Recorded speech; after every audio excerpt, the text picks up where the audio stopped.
Ladies and gentlemen, boys and girls, welcome back to a Saturday night episode of Hollywood After Dark. My God, folks, tonight we're going to be talking about the possibility that Henry Cavill may not be back as Superman, as well as Indiana Jones 5 leaks and some news coming out of the Mighty Morphin Power Rangers world that is going to make you really upset if true. All of that tonight here and more. Hollywood After Dark, folks. Let's fucking go.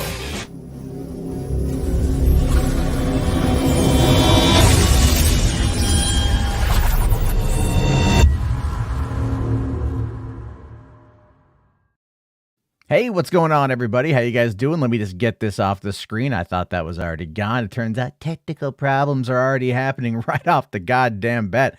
But folks, it's Saturday night. It's 9:40-something p.m. Pacific Standard Time. Hope everyone out there is having themselves a great, grandiose day. I know there's a little bit of concern. Matt, where were you last night? We were really curious. I'm not even making that up. Got a lot of messages, concerned messages from people like, why aren't you streaming tonight?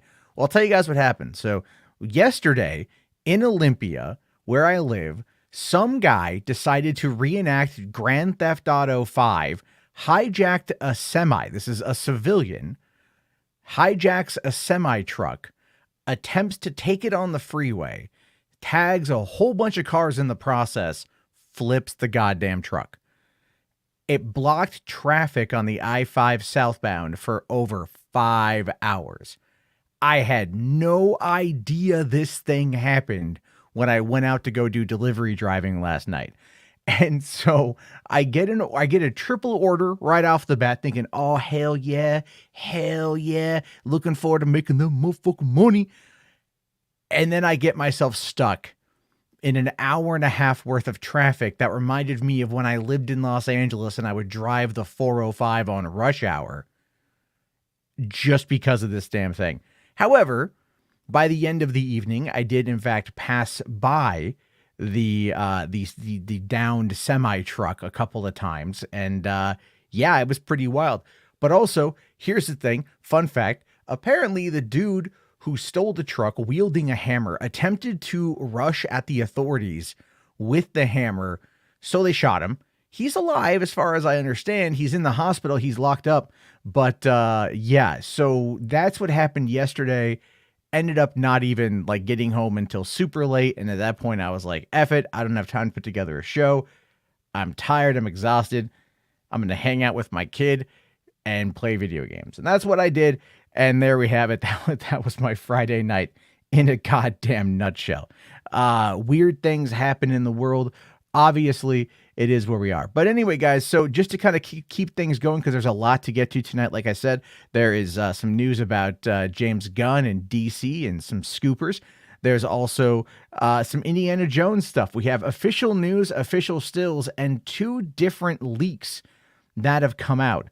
It's definitely a weird thing. And we're going to be talking about all of that as we dive into it. So if you guys want to help support the channel, remember patreon.com/Matt Jarbo. Don't even know why that was different. I had the black background. Those are now apparently gone. Okay, whatever. I'll fix that. But if you guys want to help support the show, patreon.com/Matt Jarbo. Look, right now, I'll be honest with you guys. Like I clipped out the news stories from the other night, threw them up on the channel. They all died on the vine. I'm like, okay, obviously this audience is not accustomed to short form content. Clearly, movie news is something that I want to keep relegated to probably just HWAD, and we'll go from there. So if you guys like what I do, you want to support it, definitely check out patreon.com/Matt Jarbo there. I see Reed talking about Percy Jackson news. Man, there's some stuff I didn't even grab tonight because there's a lot going on. Maybe save it for tomorrow. So let me know that one. You can just post it in the Discord, Percy or Reed. I know you're in there and we could do all that. So also, guys, I did happen to sit down yesterday morning and I watched Spirited. I thought this movie was going to kind of suck. I really did. I thought this movie was going to be bad. I was like, all right, like it's a Will Ferrell, Ryan Reynolds musical. How exactly is this going to be anything good? How exactly is this going to be fun? Ryan Reynolds' energy is so vastly different than Will Ferrell's, or Ryan Reynolds, Will Ferrell, if I get them straight up, I'm sorry. Like, how are they going to work together? How are they going to figure this thing out? And my God, I had a blast watching the movie. I had a great time watching the film. It's a little long. It's like over 2 hours. They could probably trim back a couple of the songs. However, my review is up on Patio Commentary. You guys can check that one out if you want to see what my full thoughts on it are. And they're not even full thoughts. They're truncated thoughts. There's stuff I totally forgot to talk about. But I might do a long form breakdown of the movie because there is a lot there that I want to talk about, especially in regards to internet bullying and the effects that can have. And I say that as something that is very prevalent in our society. And I also kind of want to preface by saying I'm going to probably bully one or two people in this stream, but I think it's for good reason. In the movie, if you've seen it, you know what I'm talking about. But youtube.com, Patio Commentary. Donovan here says he loved the movie. Yeah, it was good. I was really surprised. I was laughing my ass off. I think it's this generation Scrooge, really. And I recommend everyone give it a watch. So first off, this is the news that's breaking right now. We haven't had confirmation, take with a grain of salt, but Geekdom 101 did say that he just got a phone call saying that Jason David Frank hung himself today and has sunsetted himself, that he is no longer with us. That, of course, is tragic. That, of course, is sad. I hope it's not true. However, Geekdom has since deleted the tweet. I found that out right before going live. I'd already created my PowerPoint for the evening. And he's going to wait for proper confirmation until like the family says something. But I will say, and a little bit of, he was a little callous with this. Like someone had asked him for some, they kind of questioned it a little bit after he posted this thing. And he simply said, "I'm usually not wrong," without saying like my condolences to the family. So it is what it is on that one, guys. We don't know yet. I hope it's not true. Take with a grain of salt, but if it is, may he rest in peace. I always enjoyed the Green Ranger. This goes back to when I was a kid. This goes back to when, growing up in the 90s and enjoying the first couple seasons of Power Rangers. And then here comes the Green Ranger, which throws everything into mix, everything into craziness. And the Green Ranger became a very, very, very popular Ranger for those of us who were like still in like elementary and middle school, because that's how long ago this was for people like me. So I really hope that that's not the case. Wherever he is, I hope he is well if he's alive, and if he's not with us anymore, may he find peace and happiness wherever he might end up, because, mental health is no joke. Obviously suicide is no joke. And, there's that Spherical Manor says nothing about this in the news and the Wikipedia hasn't updated yet. Well, yeah, because there's nothing in the news, so the Wikipedia hasn't updated yet. But, sometimes this news breaks a lot sooner. Geekdom is tied into that world really well, so I wouldn't put it like, I wouldn't think that he would be out there trying to run fake news. He would also, he might have jumped the gun on this one, but I really hope that that's not the case.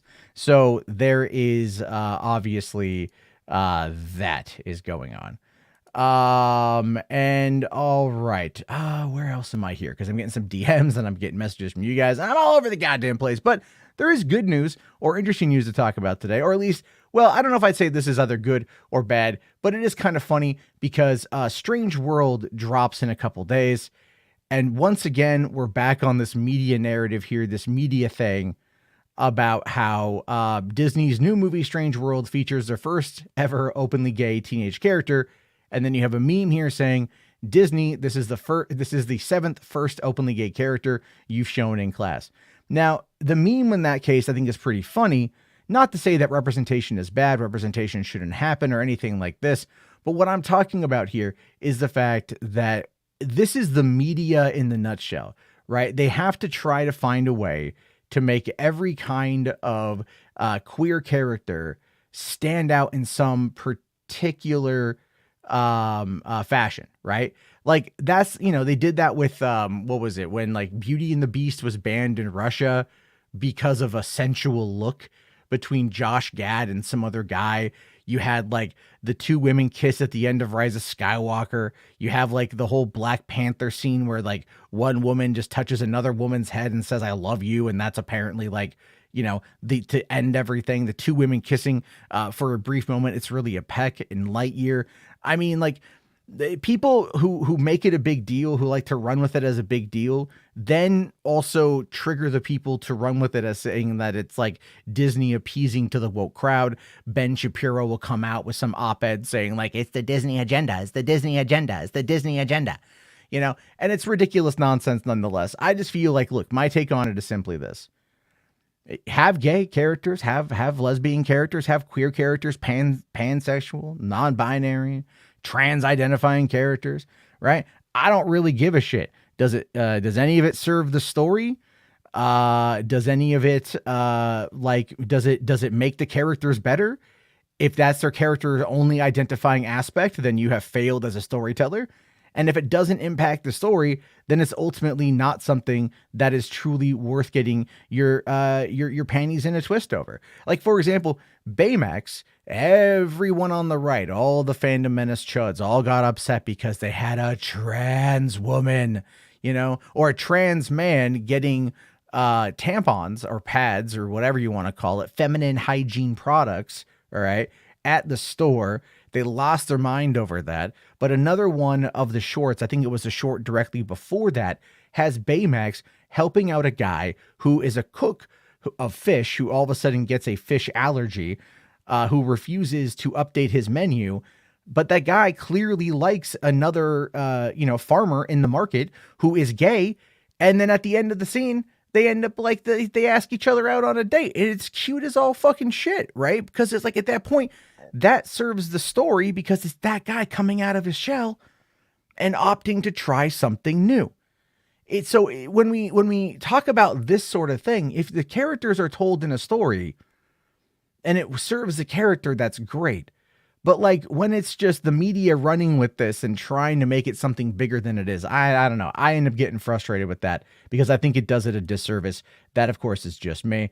Thank you very much. Hold on real quick. RJ, what's going on? But Command Unit here. I did see your other chat, which we'll watch it at the very end there. And then Command Unit here also says, Beauty and the Beast was not banned in Russia. It was rated 18+, and Disney chose to self-censor to get a lower age rating. Okay, fine. Sorry. But still, it doesn't matter if it wasn't banned, okay? What we're talking about is the context of the scene. They rated literally two dudes looking at each other for like 3 seconds in the eyes as being enough to make it 18+. Like, they're so afraid of male-on-male eye contact. Like, imagine Russia would have probably attempted to, like, invade America if the two would have, like, gone power bottom on each other. Just saying. It's probably ridiculous. It's ridiculous. It's ridiculous, RJ. Hello. What's up, Matt? Not too much. We just got done talking about the Jason David Frank situation and how to take that with a grain of salt. Yeah, apparently Geekdom deleted the tweets. I don't know what's going on with that, but I don't know. Geekdom deleted the tweet and he said something like, can't confirm necessarily just yet. Family hasn't said anything. Gonna wait and see. But of course, it's already being talked about. But it's already being talked about. Yeah. So it's like, all right. And again, I saw that literally before going live. I already had my graphic made. Not the best graphic in the world. I was in a bit of a hurry, but like it is what it is there. Yeah. How you doing, man? You know what, man? Today it was a long ass night last night. That whole thing with the truck accident was just a hell of a night. Wait, what? Truck accident? Oh, I talked about, yeah. So a guy attempted to recreate Grand Theft Auto in my city yesterday. Some dude with a hammer stole a semi truck. What? Flipped it on the freeway, blocked traffic for 5 hours. I didn't know about that when I went out to go do delivery driving, so I got stuck in an hour and a half worth of traffic with literal, like, hot and cold Chinese food or Japanese food that I'm taking to 3 different deliveries. Oh, shit. That's how bad last night was in the beginning. Also, Donovan here says, Avatar trailer and tickets go on sale Monday. Cool. I'll have to let my dad know because he's buying me the ticks. My dad's really excited for Avatar 2. He's like super excited for Avatar 2. But I'll tell you this though, RJ, I am really, really excited for Avatar 2, but at the same time, I do not want to see it in 3D. Really? That's shocking. It's not to say that it's not because I'm not interested. I'm super interested, but dude, I'm a type 2 diabetic with bad eyesight, right? I have to wear progressive lenses. So it makes watching things through a 3D, having another pair of glasses on top for 3 hours and 10 minutes. That's a lot. No, that's That's a a good point. long time. That's a long time to be sitting there wearing 3D glasses. Yeah, and I'm not against sitting there and like what in a theater watching the movie, enjoying the movie. You know what I mean? I'm not against that at all. Like I'll definitely have my stuff, but I think the bigger problem for me is I'm just like I'm gonna get exhausted watching this because what happens is like the glasses shift, right? Your glasses will shift. And so then you have to readjust the 3D glasses and then you have to readjust your glasses, get them synced up again, which takes you out of the scene and then ends up being like this thing. And so the theater that we have here that does 3D IMAX, I'm not a big fan of their 3D glasses. They're really tight. So it's like, I understand why they're tight so they stay on your face, but still it's like stuff shifts and it alters and it changes and you have to keep, it just gets really frustrating. That's why for me, I'm just like, no, I think for me though, considering it's Avatar, I feel like I would be doing myself a disservice not to see it in 3D. Well, yeah, exactly. I mean, it's 3D IMAX is obviously what we're going to go see it in. It will be fine. It'll be my first time watching it, so time will fly by. You know what I mean? Like, whereas watching Avatar remastered, I thought it was great, but still by the end, I was starting to feel it just because I'm like, and it wasn't that I was feeling the movie. I was very much enjoying the movie, but I was feeling the 3D, feeling like, I'm like, okay, I just want to like take these glasses off because now they're getting frustrating, you know? And that's the thing with what I don't get about 3D. And this is why just what annoys me about it is the fact that it's been, you know, how long now? 13 years since Avatar. Right. Yeah, and that like that, years, that reinvigorated or kind of like boosted 3D films to like take it to the next level. And yet they still haven't updated the technology. They still have not made the technology approachable in a way that like makes it better as far as the viewing experience goes. Like the presentation of it has gotten better, but it still is like, you have to wear glasses and they haven't like figured out a way to, because Cameron, from as far as I know, was working on a 3D technology that were like that would allow for glasses to not be used. Like a 3D projection, like a lens that could actually project in 3D. That would be fascinating to see. Yeah, definitely. Also joining us is Mad Max. How's it going, Max? Hey, I'm just chilling tonight, having a good time, staying home, trying to stay warm. I walked outside. Had some errands. I'm like, nope, I'm canceling my errands. It's too cold. Ended up live streaming, having fun, playing games. Nice. Yeah, it's like 30 degrees here right now. At 10 p.m. It was like it's been that cold all damn day. Real quick here, command unit for $2. Thanks, buddy. Says I support content warnings like video games though. Sure, if you're gonna put a content warning on, like warning, this like terrifying warning, this movie contains excessive amounts of violence, gore. That makes sense. But if it's like warning, this movie contains two guys looking at her for half, that's a little bit on the side, don't you think? That's a little crazy. Your audio is going bad. My audio's gone bad. Oh yeah, I see it up there. There we go. Oh, now it's all right. Now it's all right. Yeah, it's been flipping in and out. Talking about snowflakes or people, sometimes trigger warnings and all kind of warnings could be like, okay. And I know those are different things, but if you're going to complain about it, you don't have. You could still watch the clients. Who cares? Well, so here's what.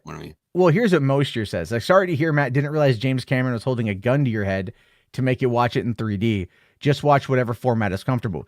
But you see, that's the thing though. Like, I'm not just like a normal average movie going chump. I'm not. I'll be clear. I'm a goddamn cinephile, right? Like I have been. You're a what? I'm a cinephile. Not that I fuck. I know. Not that I fuck movies or nothing like that. But no, if I can see a movie in the best possible format, I'm gonna go see it in the best possible format. Like my local IMAX theater is not the theater I would like to go see this movie in. Like if I can, I might try to talk my dad into going up to Tacoma, and there's a Cinemark XD, which is kind of like their large presentation format. But I was there for the Lord of the Rings, and it's an excellent theater, right? It's an excellent theater, and I'm just like, maybe I can talk him into getting his tickets there, because I don't like the Regal that we go to here, I should say. The Regal that we have here is an older Regal. It's a faux IMAX, it's just one of those retrofitted ones. But the complaint I have is about 3D hasn't evolved as a format really since Avatar. Our visual effects have gotten better. The presentation format has not. And you can tell that the presentation format, lacking that innovation that visual effects have had, has actually taken a toll on 3D sales. Like 3D doesn't move the needle anymore. Well, the technology is there for better 3D. It's just that everyone's abandoned it and people like turned their back on it because they misused it. Like James Cameron, that was a good use of 3D, native 3D. Then there's all this converted shit, and they flooded the market, and the TVs weren't ready. I have the last good TV. I have an LG TV where it's past. I have a 3D TV in my home. It's passive 3D. All you don't have to have battery glasses, active shutter glasses. You use the same real 3D glasses that you use in the movie theater. If you take them from the movie theater, and it's actually really good because it's also 4K and there's less ghosting. So right at the end, they actually started doing good 3D with 4K. But at that point, people bought all these shitty 3D TVs that had all kind of problems, and that was flooded with the market and people got soured by it. But never mind theatrical. Right, the theatrical market. I remember like they used it as an upcharge instead of adding value. Yeah, well, because it wasn't like they shot the movies in 3D. They did this. So I moved to LA in March of end of February, beginning of March 2010. So only a couple months after Avatar came out, and I remember reading articles like Warner Brothers Clash of the Titans was on its way out. It was literally in post production, and they're like, hey, we're going to do a 3D post convert on this thing because they want to capitalize on the Avatar market. And it wasn't just like literally, it was every movie in 2010 that came out that was 3D was all a 3D post convert. And like some of them, we saw a couple of them, they looked like shit. But then you get, and this is one of the reasons why I kind of liked seeing this one in 3D, Resident Evil Afterlife, the fourth movie in the Resident Evil franchise. That one was directed by Paul W.S. Anderson, who had done the first movie. This was his first return to directing. He shot that movie in 3D using the same cameras that they shot Avatar with. So I saw it in 3D and I was like, okay, this actually like looked okay because they utilized it creatively and they were trying to do the right thing for it. And I get that. But I agree with you. Like, it's just all these 3D post converts, and then it was just a charge. Well, it's because they don't care as much anymore. I mean, listen, like at least in my local theaters, unless it's like they really need the money, they don't offer 3D for showings much anymore. Unless like it's a really big movie, they want to milk more money out of the screenings, so they will. But the other thing that threw a kink in the I think even was a major reason that Avatar was delayed so many years. Because I was very interested in 3D at the time with James Cameron and pushing new technology. And he gets a lot of the funding from those Avatar movies from new technology. He was really counting on that high frame rate, which also makes 3D better. But the audience rejected that with the Hobbit movie. Well, they handled it so poorly with the Hobbit, though. Like, I remember I didn't see it in the 48 HFP. I wish I would have. Yeah. But apparently I'm also not missing anything by that happening. Reed, I did see your super chat. We'll get to that there when we're on a different topic, but thank you. It's just, it to me, it's hysterical because it's just like, I understand, like, I think Hollywood maybe tried to like go a little bit ahead of where they are. Because they wanted to capitalize on it. But I'll tell you this, though, when I saw Black Panther in IMAX 4.5 years ago, it was only in 2D. They weren't even offering 3D showings, really. So I think at that point, the 3D fad had died off relatively. I can't even tell you. I saw Avatar in 3D, and I don't even remember the last movie I've seen in 3D since at least like 2017, 2016, maybe. I just don't remember going to see anything else in 3D. I just actively avoided it. But I'll tell you this, though. I've said this multiple times. Rational, I see you there, buddy. Thank you. We'll get to that super chat when we get to the DC stuff, because that is coming up towards the end. Thank you very much. For me, the best 3D movie I've seen was Dread back from 2012, because it utilized 3D correctly. And it was actually an element of the story. It added to the story the way that they shot like the slow-mo scenes. So seeing that in 3D was really fucking cool. But other than that, like 3D it never wowed me as much as like Avatar did. But that was just because it's Cameron and you can't fuck with that. But I'm hopeful that Avatar 2 will that like I'll watch it in 3D IMAX. I'll enjoy it. I know I'm going to enjoy it. And then after that, like it'll be okay. I tell you this, I couldn't imagine seeing Black Panther Wakanda Forever in 3D though. I couldn't imagine that. Guess you had to watch it in 3D because my theater wanted to milk the premium format. Oh, how bad was it? How bad was it in 3D? It wasn't horrible, but the darks were even darker. So there were a couple times like I legit couldn't tell what the hell was going on. Yeah. That movie's dark. It's like it is shot dark. And you're not the only one who complained about it. I even saw Robert Meyer Burnett complaining about that. Like, and he saw a 2D screening of it. That it was. Remember when the first Black Panther came out and everyone thought that China was racist because they said that the movie was too black? Do you remember that when that happened? Oh yeah. Yeah, they're like the movie's too black, and like Americans jumped on that on Twitter. They're just like, oh, the Chinese are racist. They hate Black Panther because he's black, and it's like, no, the movie is so dark.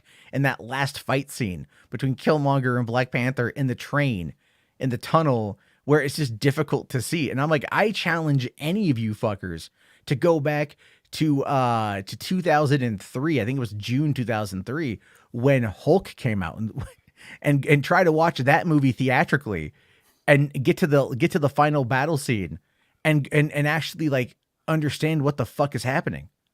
Mm-hmm. Like, do you remember how bad that was with Nick Nolte in that whole final scene? Like the CG in the Hulk was really bad in a lot of cases. Yeah. I still think they did the Hulk well, but like when he fought the three dogs, that was like really stupid.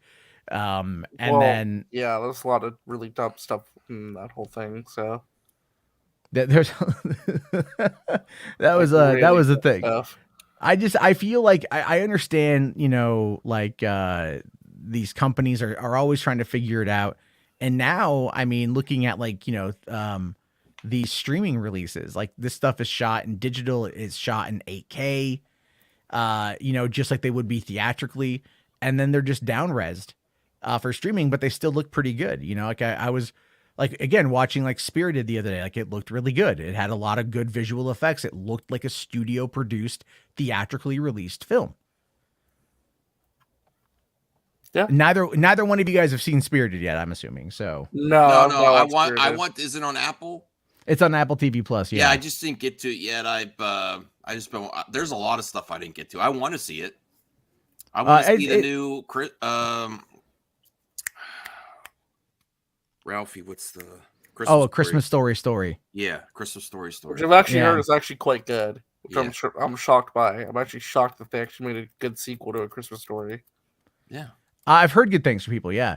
Real quick here, because I segued back to Spirited. Reed for $5, thank you. Says, I think I've said it before, but I really enjoyed Spirited. I really enjoyed the theater nods as a theater fan, and the 1800 scene was really funny as well. Yeah, the 1800 scene was actually really good. That movie, there's a lot of really funny little nods in Spirited, especially references back to some other films that Will Ferrell has been in. And it's a really solid movie. I really recommend it. Let's see here. Music Man says that Disenchanted is really good. I was going to watch Disenchanted tonight, but I opted out of it. We watched the first 2 episodes of the Santa Clauses instead. How was that? Okay. So with the Santa Clauses, I heard there's a lot of conservative humor. Well, there is a little bit of that, and but the reason why that works and the reason why they did it actually there's a factor there which I'll get to here. So, I'm a big fan of the Tim Allen movies. You know what I mean? Like I remember back in the summer of 1996 when I did the East Coast tour for school. We did Boston, New York, and DC. On the drive from New York to DC, we went out and we stopped off at some gas station. And we needed to buy a movie so we could pass the time to play on the TVs in the bus. And my teachers bought a copy of The Santa Claus for like $6. And we put that on and we all watched it. And I bought that copy off of them because I was like, well, what are we going to do with this? Like, I have this copy of this movie. And I'm like, I'll buy it off you guys. So I bought it. I watched it a bunch. I love the sequel. I even enjoy the third movie. It's nowhere near as good, but I still enjoy it. And this one to me is like it's weird because it's way more dramatic. But the showrunner is also the guy who was behind Last Man Standing on ABC, and then it finished up its run on Fox. So that guy's a liberal. Tim Allen's a conservative. And that played a large part in the production of Last Man Standing, where Tim Allen was the conservative in a house of liberal women. And there would be that back and forth, back and forth. Here, they're doing a lot of the same stuff. Like, there's a line in the trailer where he goes like, oh, this person's naughty. And the one girl goes, ooh, we don't call them naughty anymore. We call them misbehaviors or whatever. Yeah, And there's then another line too. I heard that people were complaining about saying like, "Oh, we can't call it Christmas anymore. It's problematic," or something like that. Yeah, he made a joke about that because in some circles that is, it's school. Like I talked to teachers because my kids are in school. The teachers are just like, yeah, we can't say Merry Christmas anymore. We can't say Happy Halloween anymore. We can't say anything anymore. And these are all liberals. These are die in the cast progressive liberals, and they're like, we can't say Christmas anymore. And it has so it's not just like a conservative humor thing. A lot of liberals deal with this as well. And that's a lot of what's going on with this show is like, it kind of touches upon that, but immediately following the girl saying, we don't say naughty anymore, she basically goes on a full like misogynistic rant. And Santa's like, what? You just said that like, we can't say this. And she's like, yeah, I got drunk with power. Right. And so it's like immediately just pulls back the joke a little bit, and it's funny, but so far the show hasn't made me like laugh out loud, but I am engaged in what's happening and I look forward to watching more. It is just a bit more dramatic than I thought it was going to be. It's because it's kind of like sad, he's losing his powers. He's been doing this for 29 years. He doesn't really know if he's got the Christmas spirit anymore. The overall children aren't really interested in Santa. So he's like trying to figure it out. And like he's been raising his kids in the North Pole and they're like sheltered as all hell. And his wife's like, I'm tired of being Mrs. Claus. I don't even got a first name sort of thing. Like it's just like there's a lot of elements at play with this that the characters are building up to. So anyway, Moisture here for $2 says, do people have a problem with conservative humor? Well, sometimes, yes. Here's the thing with conservative humor. It doesn't exist. Not in the way you think. Conservative humor doesn't exist in the way that liberal humor does. Liberal humor can make fun of situations and oftentimes have a really solid punchline. Like lefties are pretty funny. There is no such thing, in my opinion, as a really good conservative comedian because it always boils down to the same three jokes. Look at Nerdrotic, look at Geeks and Gamers, look at Ryan Kindle. It's the same three jokes. It doesn't change. Right? Like lefties can at least be funny. They can at least write a lot of jokes. The conservatives only pull from a very, very limited playbook. And generally speaking, they're just not that funny. Some people can transcend the mold. Like Dennis Leary he was very conservative back in the day. He was conservative-ish. He had that bent. He was able to make it work. The problem, though, is that he became way bitter.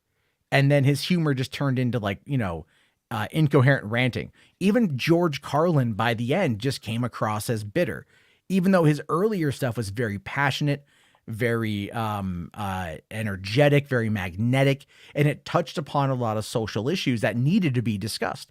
Whereas people like, down the road, his comedy became more bitter towards society rather than trying to call out specific elements of it. And that does happen in these situations. But again, like Steven Crowder is not funny. He's not funny. Like nothing he says is ever funny. He tries, but the number one thing that he does that's humorous is when he dresses in drag and goes and trolls, liberals and whatnot. Like, but when I say that's funny, it's not what he says that's funny. It's the fact that he literally enjoys dressing in drag and going out and playing pretend. I mean, he's literally, in my opinion, he's Ed Wood. Just he hasn't come out of the closet on that front yet. You have like people like Dave Rubin, not funny. Oh my God, not funny. He tries, but he's not funny. Dave Rubin is like, oh God, he's so bland. He's so bland. That's the problem with conservatives. Like liberals can be edgy but they can be edgy in a way that can at least be funny. When conservatives go edgy, they're one step away from throwing out the N-bomb. You know what I mean? Like, that's kind of where they take it. That's really where they take it. Like, even Jim Brewer, and man, I fucking loved Jim Brewer in the 90s. His work on Half Baked is still one of my all-time favorite performances. You know, just like I loved him on SNL. I loved him as Goat Boy.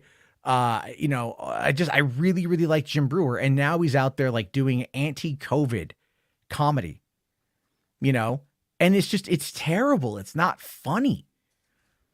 And that's the thing, is conservatives generally don't like, they're so religiously dogmatic in their ideologies that they have no fundamental way of finding levity within them. You know what I mean? It's like, you can't go to a conservative town and make fun of Donald Trump to a bunch of conservatives and get them to laugh. In the same way, you can't go to a Muslim community and criticize Allah. It's just not going to work because the doctrine is too heavy. They're too invested into it. It's just not going to land with them, right? But Gabriel Iglesias actually has a really funny story about this. If you guys don't know who Fluffy is, like, Fluffy's amazing, right?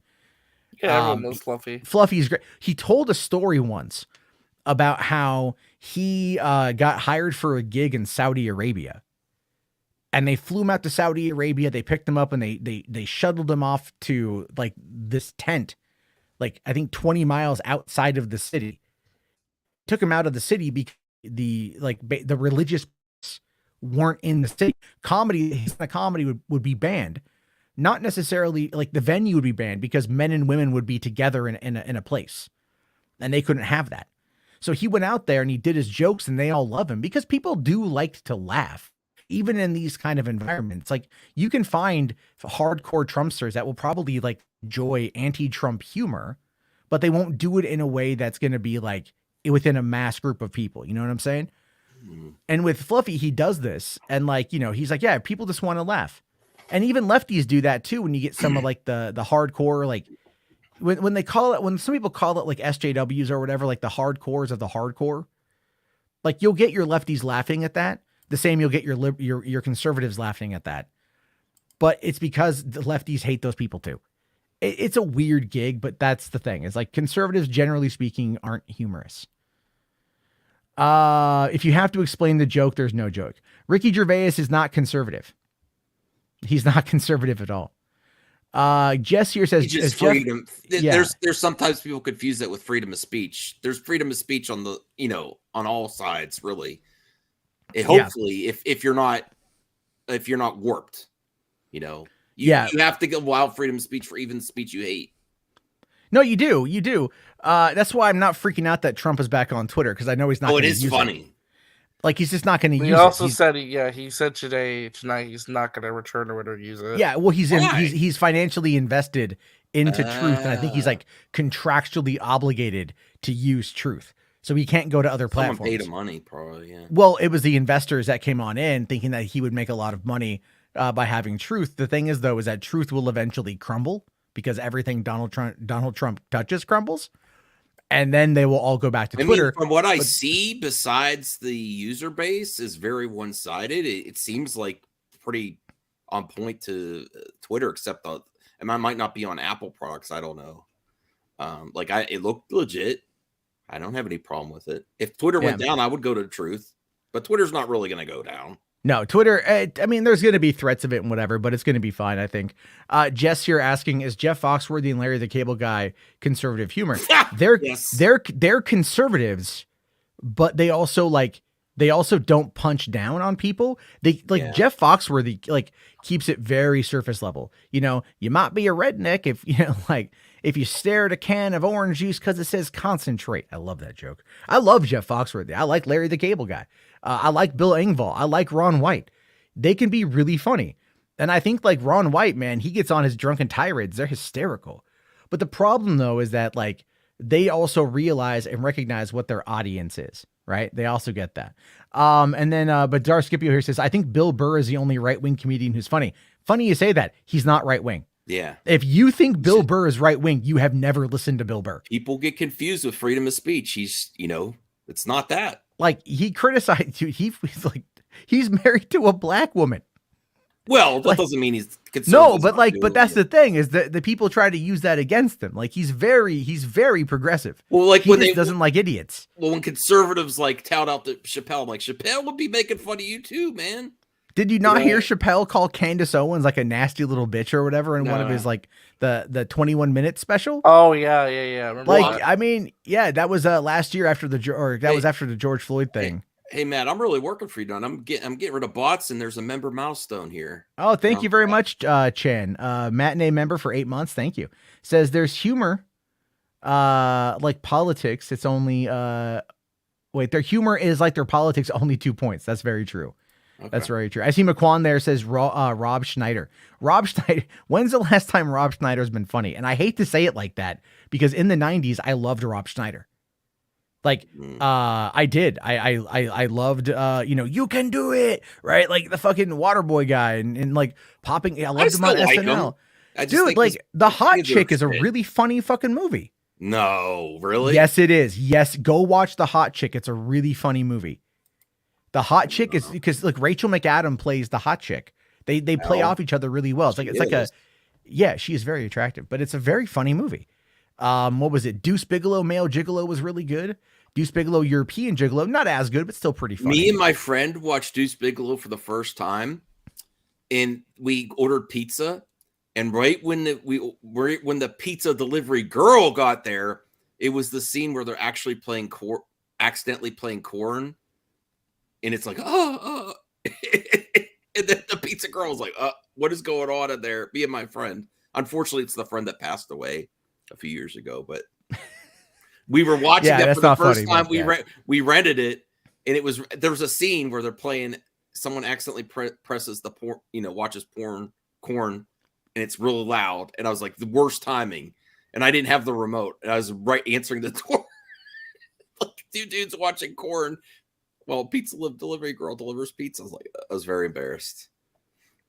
Dude, trust me, that's nothing. All right. Like it's most people like when I do deliveries, I will be looking for houses for addresses, and people will have their windows open or their blinds open, and you can generally see what they're watching. And occasionally, like you'll see some adult films on there. It's pretty funny. You're just like, oh, I wonder who lives there. Wonder who they're having a good time. I actually delivered to one guy or one lady in an apartment building. And as I was walking by her apartment, the apartment next to her had the window open. And I just kind of glanced inside, and there was a dude fully naked standing up, like staring at his TV. And I only saw his ass, but like literally anyone walking by in the parking lot would have seen this guy's ass. And part of me is just like, oh man, I really hope. Did anyone ever offer you more of a tip, Matt? Not doing that. Not doing that. No. Hey, no. Matt, I've had here's a tip, and you want invite you in for some more.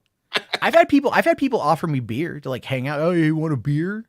And I'm like, I got deliveries to make, dude. Oh, okay. I've had people run out, and I had one lady run out like not wearing a shirt. I think she had just had a baby and she was breastfeeding, but this was like, again, like 30-degree weather outside, and she just had a blanket over, like a towel over her tatas. And then she wanted to talk to me for a few minutes, which I thought was really awkward. I'm like, here's your Panda Express, lady. And you would never say to someone you just met, I want to see what's behind there, would you? Because I know someone that has. I'm not to get into that again, but uncool to say that. No, there's like, the thing is like doing Uber and DoorDash. I literally am just kind of on my own, so it's just, I just drop the shit off and I go. But, you do see some weird stuff every once in a while. Like I've seen a ton of accidents. I've seen people like run over statues. You encounter some drunks every once in a while.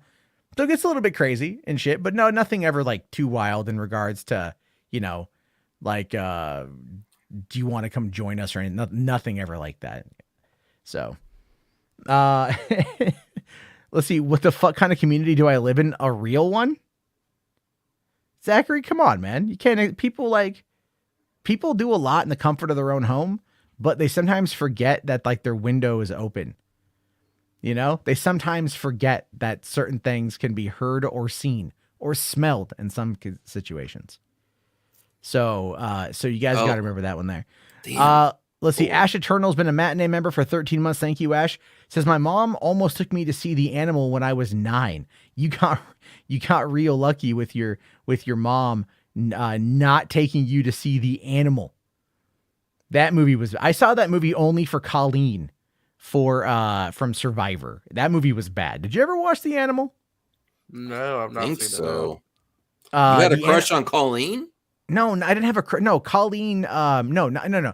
The very first season of Survivor, there was one of the survivors was named Colleen. I forget her last name. I thought she was cute. Yeah, I thought she was cute, and she was in The Animal. Like, all right, I'll go check it out. And the movie was really dumb, but the fact that Adam Sandler played the "You Can Do It" guy, I thought was really a nice little turn on his head on that movie. And they are apparently working on The Animal 2, which I'll watch it. I'll do a review of it, but I won't do like an in-depth discussion or whatever.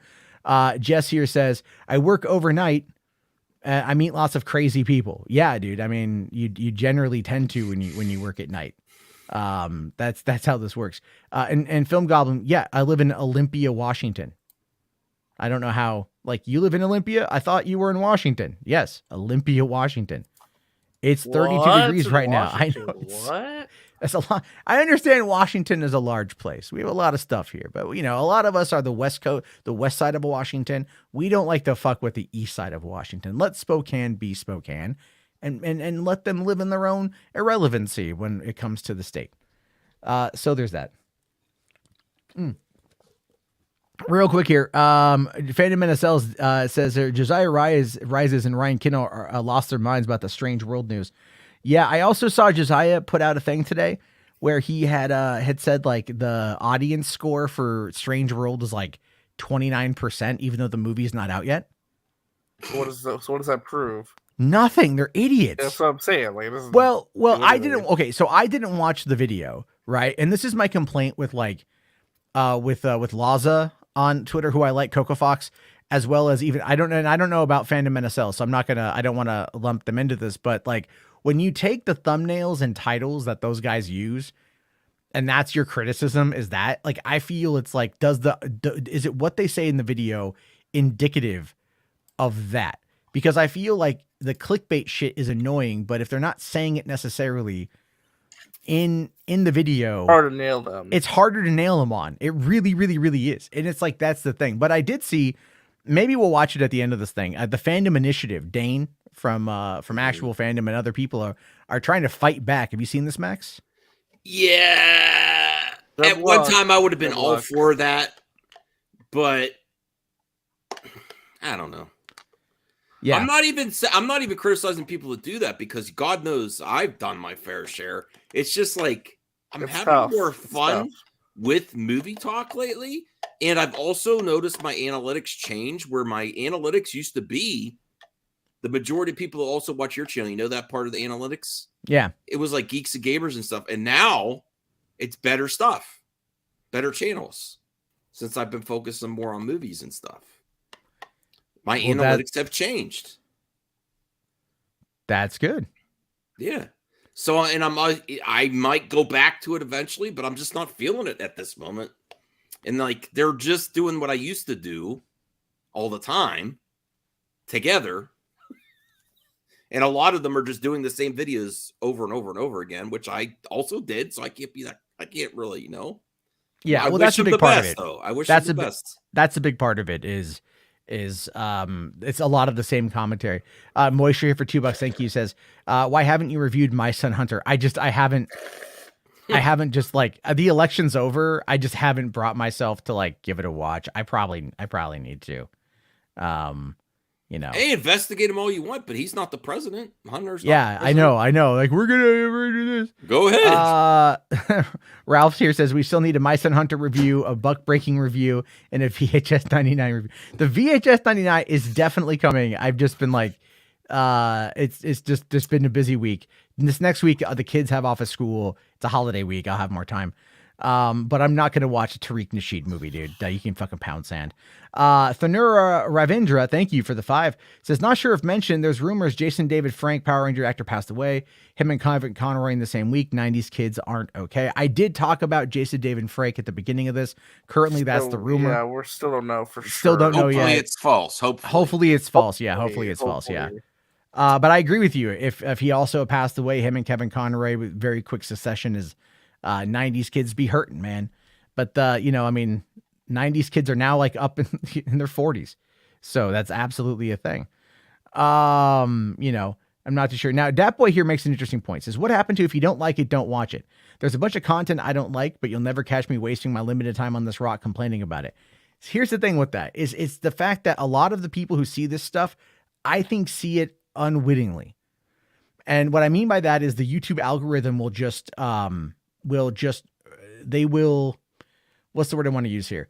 It just recommends them stuff, and autoplay will auto start playing that, and then people will see it. And then the more they engage with it, the more they'll see it, the more that they're going to see more of it and things along those lines.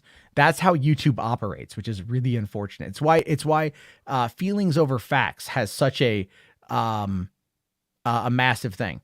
Goblin here says, you mean 90s kids are in their 30s like me? Dude, I was born in 82, but I was 10 in 92. I'm an 80s and 90s kid. All right. I graduated high school in the year 2000.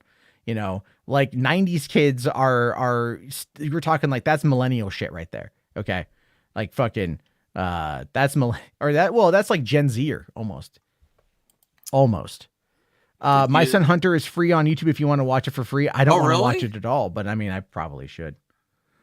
I could do a reaction to that. You could do a reaction to that one there. Did you do the Superman hot topic that caught us arguing the other night? No, I didn't yet. But there's something else I want to get to first. I'm going to get to that. That is towards the end. Oh, okay. I'm getting my gloves out. But no. First off, I wanted to talk about the Deadpool news that happened today. Oh, really? So there is a Hollywood Reporter put out an article about this. That, by the way, do you notice where I put the mistletoe? Yeah. Totally a Deadpool move right there. Hell yeah. So they're saying here that Ryan Reynolds says he wrote a full Deadpool Christmas movie that hasn't been made. During an interview with Big Issue that published this weekend, the actor revealed that Rhett Reese and Paul Wernick, who co-wrote the 2016 hit Deadpool and its sequel, had worked with him on a script for a Christmas movie featuring the title superhero, but that their completed screenplay was never produced. He says here that I would love to see a song and dance number in a Deadpool movie. Reynolds said, 4 years ago, Rhett Reese, Paul Wernick, and I wrote a Christmas movie starring Deadpool, but it got lost in the shuffle of Disney acquiring Fox and never got made. He says also, maybe one day we'll get to make that movie. It's not a musical, but it's a full Deadpool Christmas movie. So one day. And they did do the Once Upon a Deadpool, the PG-13 version of Deadpool too. And they're also making holiday specials for Disney Plus now. So that's what I'm thinking. I'm thinking it's going to be that they might actually do that. I really am thinking that they might actually do that. So we can move on to the Indiana Jones stuff here. We'll go back to this real quick. So I forgot I didn't put an end bumper on that. Usually I put like a buffer in between the different segments, so I know where I'm at. Would you guys watch a Deadpool Christmas movie? Absolutely. Disney Plus special. That would be next level if they did a special that's also mature or R-rated. Well, I mean, look at Werewolf by Night. Mm-hmm. That's pretty mature for. Was it rated that? I don't know. No, it was like I think TV 14, but it was rated what it was rated. So, but it still was pretty dark, pretty violent from what I hear. I still I'm going to watch it this week before the Guardian special. I don't know why. Guardian special this week? The Guardian special is this week. Yeah. Why don't we would you be up for this if you're available? I'm going to do a watch party on my channel, and then we'll come for Campia does like the after show talk on yours or something. We'll see what day it is and like what's going on. You know what I mean? I still have the kids. I still have the kids and everything else. Yeah. I apologize. I keep no. It's all right. It's all right. It's like again, like this particular week, it's a good week because there's a lot going on. Like I am going to go see Knives Out on Wednesday afternoon. I'm looking forward to seeing Glass Onion, and I might try to rewatch the first Knives Out just because I want to watch it again. I did enjoy it. I want to see how it ties up with the second one. So there's a lot there with that. But did you hear? I did hear this the other day, and I didn't do anything covering it, but Ryan Reynolds had made a comment, or maybe it was a producer. Not Ryan Reynolds, Ryan Johnson. Ryan Johnson's producer, he had said something like, if we make a third Knives Out movie.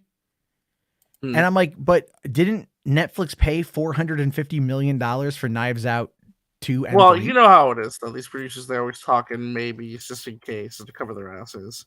Yeah. Ash here asks real quick, why is Soups trending? Because he's a piece of shit.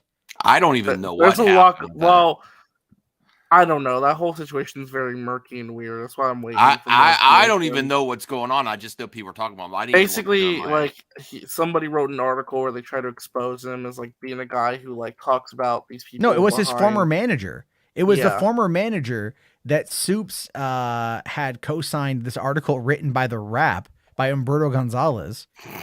I know, right? I know. We're gonna talk about Humberto here in a few too. Makes you wonder. Just gonna say. There's that, but Humberto had written this article where they'd called out this Brad guy who was a former manager, and they said that like he isn't a good person. That Brad guy's not a good person either. So these are like no one here is good, but it's like one-sided attack now met another one-sided attack. The problem with it is the way Soups went about it is Brad brought receipts to back up his point about Soups. Soups put out this like lame ass apology where he pulled that same bullshit he pulled before when he got called out for I think it was like the Superman thing, right? And he's like, oh, I moved to LA. I didn't have anybody. I didn't have any friends or family. It's very hard on me. And it's all like, no. That shit don't fly in LA, dude. Like it don't fly in LA. It just doesn't fly in LA. You can't use that as an excuse. It doesn't work. You moved out here. You're super freaking motivated, right? You are very much a ladder climber, which is fine. He blew up on TikTok and then he got the attitude that backs it up. And if he's out there being pissy at Perry Nemiroff for her going to an event that he didn't go to or whatever. Well, apparently he gets super jealous when people go to premieres and get access when he does because he thinks he can do a better job. You know who else gets super jealous like that is Louis Lecca. So, you don't have to be a teenager to be super, super jealous of other people getting access, but the thing is, that's it. I think I think what it is someone like Soups is massively motivated to blow up their career. And that's what he's at right now. But in the meantime, like he's just a bit of a saucy bitch behind the scenes. And a lot of us talk shit behind the scenes and whatever. But he did try to go after that Brad guy in a way that made him out to be this like, perfect little angel. And he's not. And that's coming out. Now, will it have any impact on his career? Probably not. But people on Twitter already fucking hate the guy. Mm-hmm. So people on Twitter are already going to be going after him anyway. And so this just gives them more ammo. Personally, I don't watch any of his content. I've tried. I would rather eat glass than watch his content. I think it's just, like it's so performative. It's frustrating. It is. Yeah. Mm-hmm. It's performative. It's fucking frustrating, but that's what it boils down to. That's what it boils down to and everything else. So, all right, let us here talk about some Indiana Jones. Now, I want to preface this by saying there will be some potential spoilers.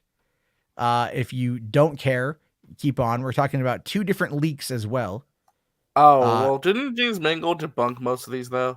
I don't know if he did or didn't, to be honest with you.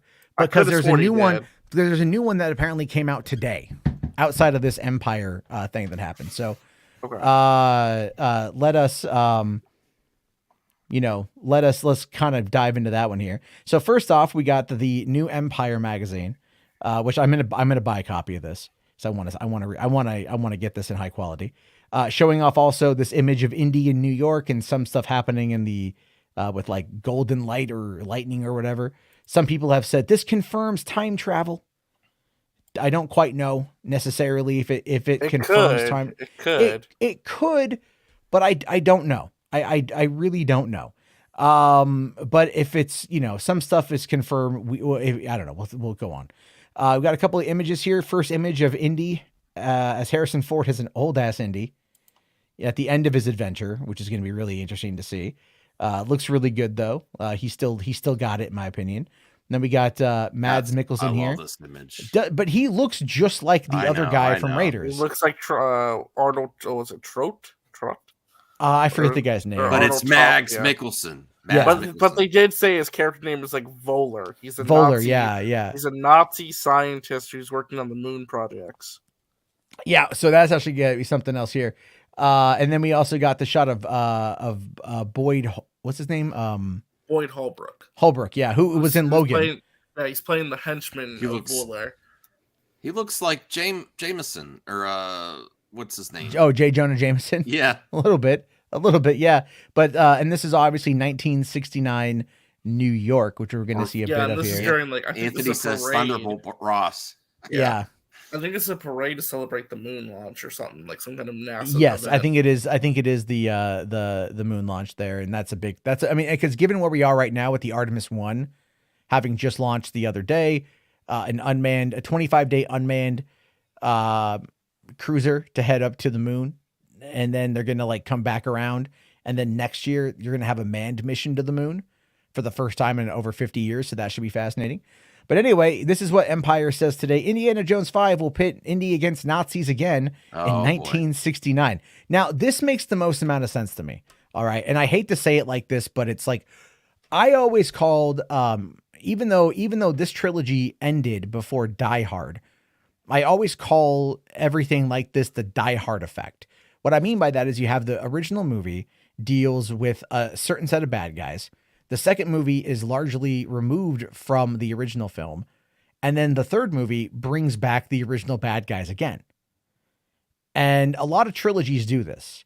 So if you look at, Indiana Jones, Raiders, he fights Nazis. In Temple of Doom, which is technically a prequel to Raiders, he fights the Thuggee cult. But in The Last Crusade, he's back to fighting Nazis again. So then in number 4, he fights communists. He fights the Soviets. Now in this one, he's now fighting Nazis again.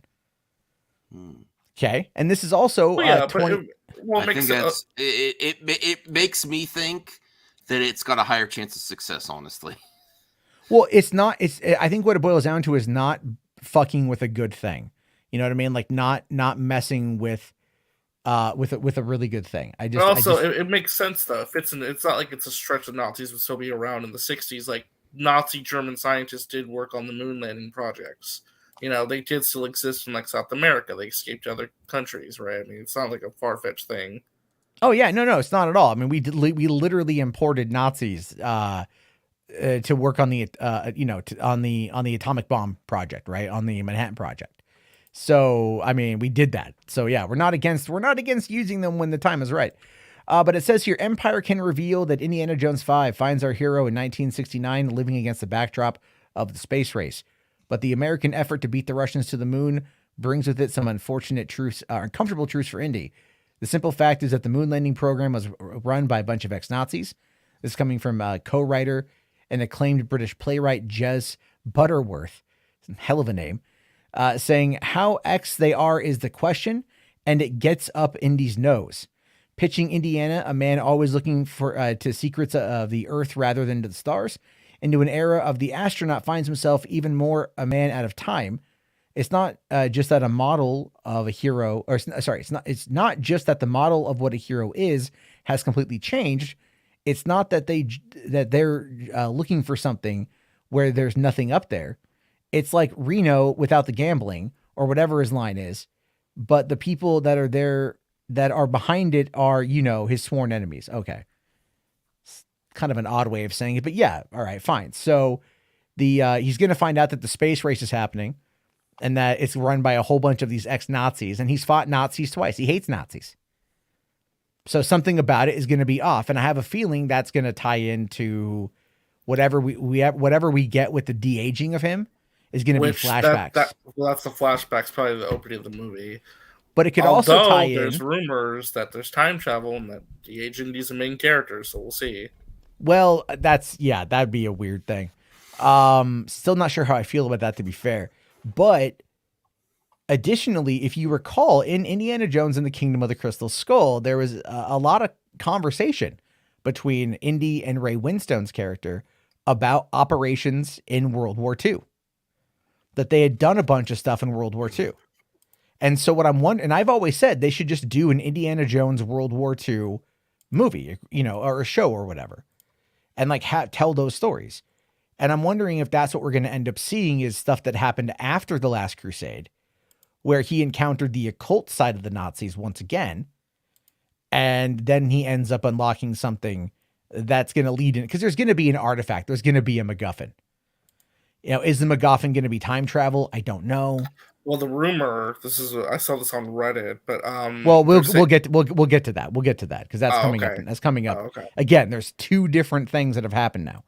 So enter Mads Mikkelsen, the villainous Voller, inspired partly by real-life Nazi turned NASA engineer Werner von Braun. He is a man who would like to correct some of the mistakes of the past, teases Mikkelsen.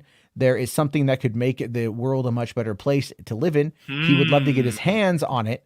Indiana Jones wants to get his hands on it as well. And so we have a story, that could be correct mistakes of the past, and this one that could make the world a much better place to live in. Go back in time to where the Nazis never lost. Yeah, wow. Yeah, that sounds epic, though. That could happen. That could definitely happen. It is controversial, though, because there will people have issue with that, you know. Oh, no, there's quite a bit that's going to have issue with that. So, all right, so here we go, moving into the what could potentially be the spoiler part of it. This is just, take this with a grain of salt. This came from 4chan, ended up over on Reddit. But this is what they say about it. So some anonymous post says, Indiana Jones 5 had test screenings and I attended one. This is what Mangold has debunked. The reason he's claiming it didn't is because everyone at the show hated it. Marion appears towards the beginning of the movie and encourages Indy to come out of retirement for one last adventure. Mutt is mentioned, but not seen. Sala appears for one scene. You see him wearing the fez on the right side of the pic, meaning I think that was from the leaked trailer. Phoebe Waller-Bridge is playing Helena Brody, the granddaughter of Marcus Brody, and is quite possibly one of the most annoying characters to put to screen. I wouldn't be surprised if she wrote her own lines. She constantly lectures Indy about his privilege. Well, you had the civil rights movement. You had the women's lib movement also happening in the mid-60s. But this is like, I mean, listen, nobody wants to see Indiana Jones get lectured. No, well, nobody also wants to have a repeat of L7. Right, L3, yeah, we don't want that again. No, it's not L3. Is it L3 or L7? That was L7. It's L3. Oh, I thought it was Elite. L33T, whatever it was. It doesn't matter. Remember. It was a horrible character. It was a horrible character that Lando had sex with. It's forever attached to the Millennium Falcon. So. There you go. Where she's screaming into the abyss and no one can hear her. Literally, no one, Han didn't know she was there, really. But anyway, Harrison looks like he doesn't want to be there the entire movie. Mads Mikkelsen is playing a younger version of Tot from the first film and does a decent job. Antonio Banderas is probably the best part of the movie, and that's probably the only reason his character's death had any impact. He sacrifices himself to save Indy and Helena right before they get sent back in time. The main MacGuffin is a golden clock that's the key to an ancient time portal. A group of neo-Nazis is trying to track it down before Indy can. First, they go into ancient Rome for a bit, but they go back through and end up in 1933. A significant chunk of the movie is set in 1933, and the main trio is old Indy, Helena, and younger Indy. So this would be, if that's real, 2 years before Temple of Doom.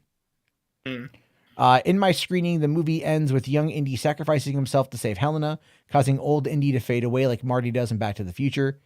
Helena picks up his hat, and the movie ends with the montage of her in iconic Indiana Jones scenes set to the John Williams score. Dear God, could you imagine that was real? If that's real, I will fucking storm out. Nothing to do with Helena, with Phoebe Waller-Bridge playing the character. That's just. But to literally have the female character be interspliced with the original movies, be like, this is she officially replaced him in all movies. Didn't they do that recently with something?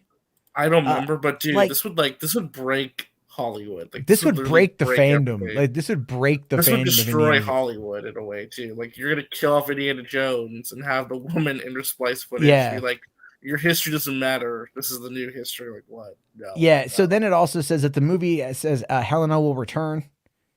If Indiana Jones ends with him, they have Helena Brody as the new Indy. Would she go meet her dad? Because Marcus Brody would be alive in 1933. We see him in 1939 in Last Crusade, but he was dead by 1957. And then overall, 2 out of 10. I'd rather watch Crystal Skull 50 times this atrocity again. I hope Disney does some serious reshoots or just cans this movie entirely. I just, man, I'll tell you, I don't fucking know. I just don't see this being true because I trust James Mangold. You know, I don't think he would make a mistake like this to where it'd be like this bad. I just don't. Yeah. Well, Fandom NSL's even if it's bad, or even if people have issues with it, it's the final one. And as long as it's actually good for people that care about good cinema, I don't care if people whine forever. I really don't. No, but As long as- Max, as like, long as there's it's no actually way. good. No, Max. Because There's they're no gonna way whine to anything whine. like that would be good, though. There's no way that anything Nah. could be written to be good. Context. There's just no way. Context. No, I don't even think context would matter. That's man, stupid. listen. Raiders is my all-time favorite movie. I fucking adore Indiana Jones. I even like Crystal Skull. Again, outside of the monkeys, I can't do the monkeys. It was different. It was different. And even Spielberg has said that he was making the movie his friend wanted him to make.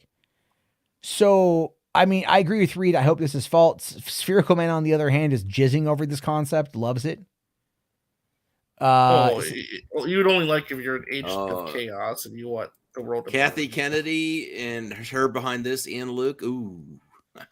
That's what I'm saying. It would just be a disaster. I just don't see them doing that. I just don't. Yeah, like They're not that stupid. They're just not. John here says Harrison Ford, like Indiana Jones character, just to kill him off. I mean, it'd be like the movie Looper, where at the end Joseph Gordon-Levitt kills himself in order to stop older Bruce Willis. Mm-hmm. You know what I mean? And you're not missing much of the spoiling that movie. It's really not very good. But it's like that could happen. But there's been another leak on Reddit today, this time potentially with a title. So moving on to leak number dos. This one is potentially titled Indiana Jones and the Power of the Kronos Bell, which I don't buy that either. That's way too long of a title. I mean, we'll see though. We're gonna find out in a couple days. So. Yeah. Oh yeah. But this is what this Reddit thing says. The title of the film is Indiana Jones and the Power of the Kronos Bell. NASA and the American government are some of the major villains.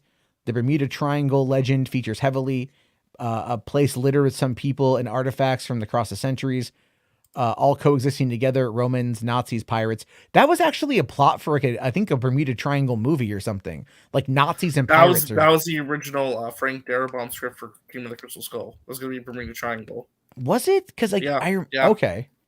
But then during development, it changed to where they got obsessed with the Crystal Skull idea and the alien stuff. So, okay. So Phoebe Waller-Bridge plays Helena, the daughter of Toby Jones's character, the niece of Marcus Brody, and the goddaughter of Indiana Jones. Mads Mikkelsen plays Ernst Volkenroth, which is clearly not the name as what we learned. A former Nazi scientist recruited for a top secret mission by NASA. Nah, what the fuck? The film follows a quest to find an ancient power source used to power a Nazi wonder weapon, one powerful enough to open a wormhole and allow faster than light speed travel. NASA hopes to use this to dominate the space race. Mads Mikkelsen has other ideas. That does sound, I mean, kind of on point. Kinda, yeah. I mean, yeah. Yeah. It's just I don't know. The whole thing's so weird. Let's see here. The set pieces include a train fight, a motorbike horse chase, fight across a plane, and a truck chase. The film features extensive underwater filming. The opening 20 minutes of the film features an entirely de-aged Harrison Ford. There's a definitive ending to the character of Indiana Jones. I mean, this seems less stupid than the other one. That other one seems fake as shit. The other one doesn't have a bunch of details either, though. So it's kind of like no, it does. I'm saying this plot sounds better. Like if they go into the Bermuda Triangle and that's where they find this weird kind of like half dimension sort of thing, or like some kind of like time wobbly thing. Yeah, like some vortex or some like, you could almost call it like some form of purgatory, I guess. Like, fine, it's kind of dumb, but it's not like the stupidest thing. I mean, the way you have to look at it like this. I have a feeling that whatever they're going up against will have a lot to do with something involved with Western religion. It just seems to follow the trend. So, because if you go back to Raiders, they're looking for the Lost Ark. That's Western theology, right? Then you go into Temple of Doom, and they're dealing with the Tuggies, which was an actual cult in the 1800s, and that's Eastern religion. And then you get into The Last Crusade, and that's Western religion again. And then you get into the Crystal Skull, and that's dealing with South American religion. So everything has a religious bent in these movies. They have a religious bent. So I think it's safe to say that whatever they're looking for has some kind of religious bent. And if that's whatever the ancient power source is, I got no fucking idea. Obviously, we'll learn more with the new trailer in front of Avatar. But we'll see what they do. We'll see what they say though, because I don't know. I mean, it could literally just be a teaser and pick up the hat, and we don't get any context to the story either. Yeah, Command Unit here for $2, man. Thank you. Says Doctor Who vibes. Kind of does sound like Doctor Who. It does kind of sound like that with Doctor Who. I could see that happening. Be more, I don't know. I don't know. I guess pseudo history kind of stuff. Sorta. Yeah. Fandom NSLs here says Chronos is a personification of the word time. Oh, okay. Yeah, Chronos is all about time. It's yeah. Yeah, I mean, I agree with James here. They both do sound terrible, but I would rather this one than the previous one. You know, like if Phoebe Waller-Bridge gets stuck in 1933 Germany, you know, or 1933 whatever, and then she ends up taking on the mantle of Indiana Jones, and then she ends up like stopping doing all the stuff that Indy did. Yeah, he died. Yeah, that to me would just be that is a step too far. It'd be a slap in the face. Oh, absolutely, a huge slap in the face. And dude, the grifters would have a field day for years. They would they will gain thousands and thousands of millions. Like they would. Oh, I will go off. I will go off about this 100%. So, all right, guys, I got to quickly use the restroom. I'll be back in a second. I have to go. I have to go. Well, RJ, hold the floor. Talk to the chat. I'll hold it. I'll hold it. Oh, I got a healthier bladder. Actually, I've been drinking. I pretty much have to go. I was waiting all this time to battle it out. No, I'm not. I'm not in a battle mood about the Superman. Oh, yeah. Well, you're both wrong. So how are you doing, RJ? Living. You're living. Yeah. You gotta send me your PlayStation stuff so we could. I'm gonna start doing gaming streams, just playing games at parties. Party chat. Oh, okay. That sounds like fun. Like fighting games, racing games. I wanna play Multiverses. It's just that I did, but on my Xbox, and then I have to sign in on the PlayStation. I downloaded it, but I'd like to play Multiverses against you. Oh, okay. That'd be fun. Wow, you sound thrilled. No, I am. Just saying that sound like fun, you know. I'm down for that. So, chat. No, my wife plays Pokemon. I'm not. Or you didn't get the new Pokemon, did you? No, I'm broke. I haven't gotten it yet. Speaking of broke, if you go to Epic Games, I think this is a link. I'm a mod, so I think I could put the link here. Oh no, I can't. I could put it in. Yeah, Spherical Man, it's not tomorrow, it's Wednesday, but thank you. I appreciate you expressing excitement for that. It should be. Can you see that link? Yeah, the Epic Games one, yeah. So the new Evil Dead game, if you go to Epic Stores, you can redeem a free copy. It's free until the 24th. That's cool. So you could play. You could try out the. I'm surprised, like it's free. It's actually pretty cool. Yeah, and I'm trying to. I redeemed it already, and I said I want to connect my PlayStation account. But I have to find how to access the Epic Games Store on the PlayStation, though. So, no, I mean that's a really cool. I mean, are you gonna try it?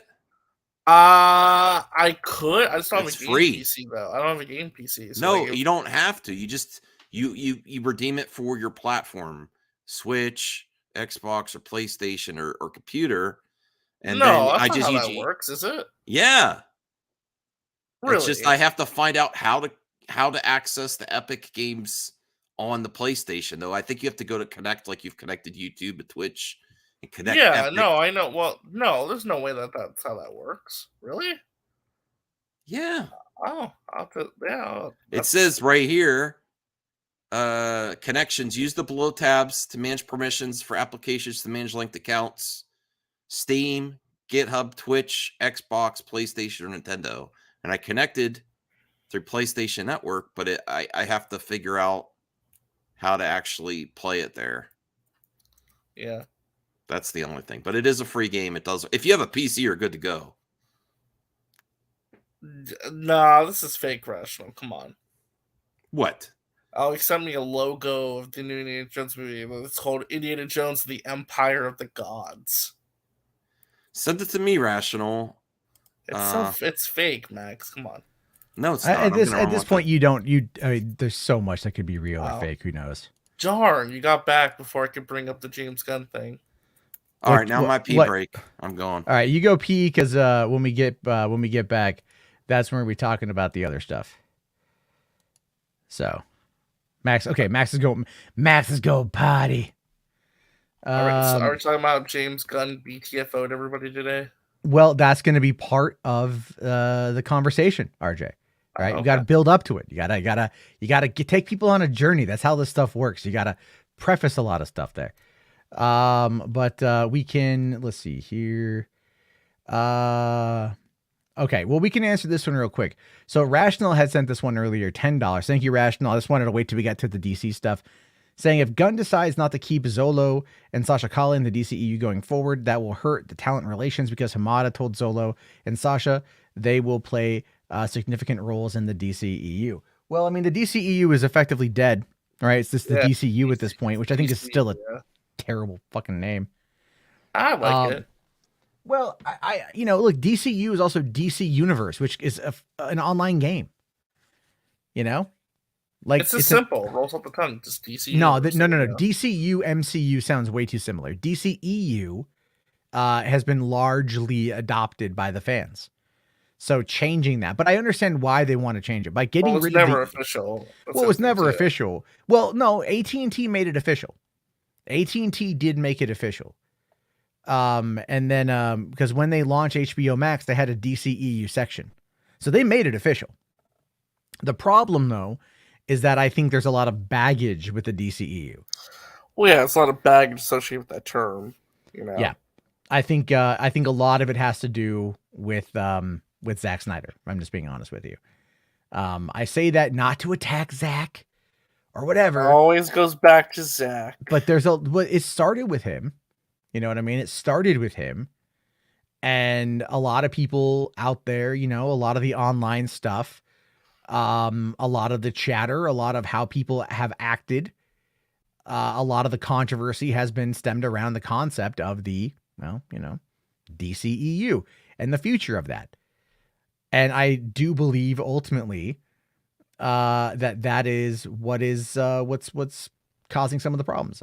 I think that they want to rebrand, they want to reboot. And that's where I think we're kind of getting into some of the problems that we're going to be facing with not only the online chatter surrounding this stuff, but the general conversation is going to be bad, by the way. I'm just waiting for Max to get okay. Good, I'm sure it'll be fine. Who's faster? Who timed? Did you pee? Yeah. See, I took a shit. Wow. No, you didn't. Yeah, I did. Dude, I had, oh my God, I had hot sauce. I had like the kind of fuck you hot sauce that like I didn't realize was going to destroy me. That fucks you? Oh, this stuff does. Yeah, but it's really good.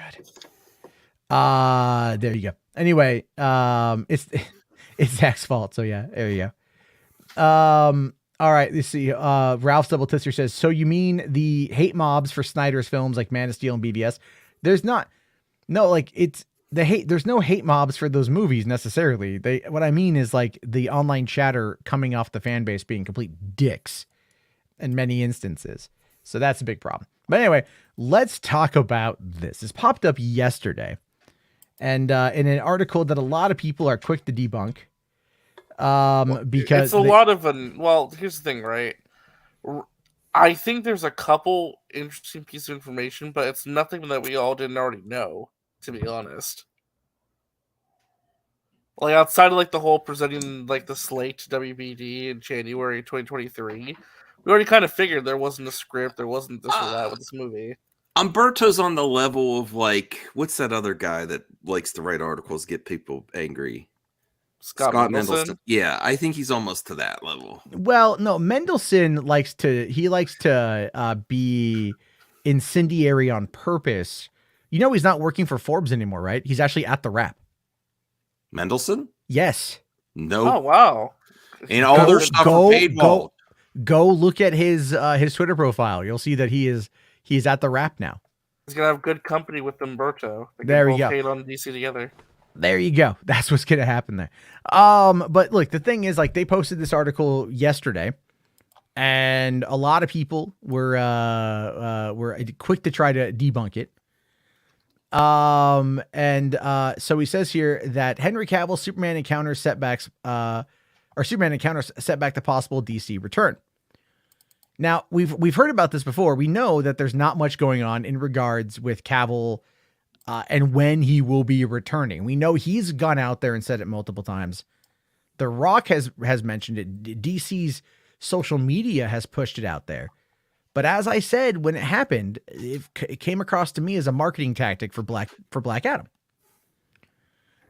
Because it's like, but then again, this James Gunn thing, I think, is a big issue. So it says here that Henry Cavill delighted fans in October when he made a surprise appearance to Superman and Black Adam, then revealed soon after that he was fully ready once again to don the red cape, full-time for DC. And for a while, his return seemed like a sure thing, but the Wrap can exclusively report that Cavill seems to have encountered some kryptonite on the way back to playing Superman. According to numerous insiders with knowledge of the situation, although it has been previously reported that a search for a writer was currently underway, the fact is there's currently no writer or director attached to the project, and there's currently no formal deal with Cavill to return. And what the reason why I think that this is real is not only the second part here. It says, additionally, according to an insider, as it currently stands at the moment, there's no forward momentum on a project, while newly installed studio bosses James Gunn and Peter Safran have been busy fine-tuning their long-range plan.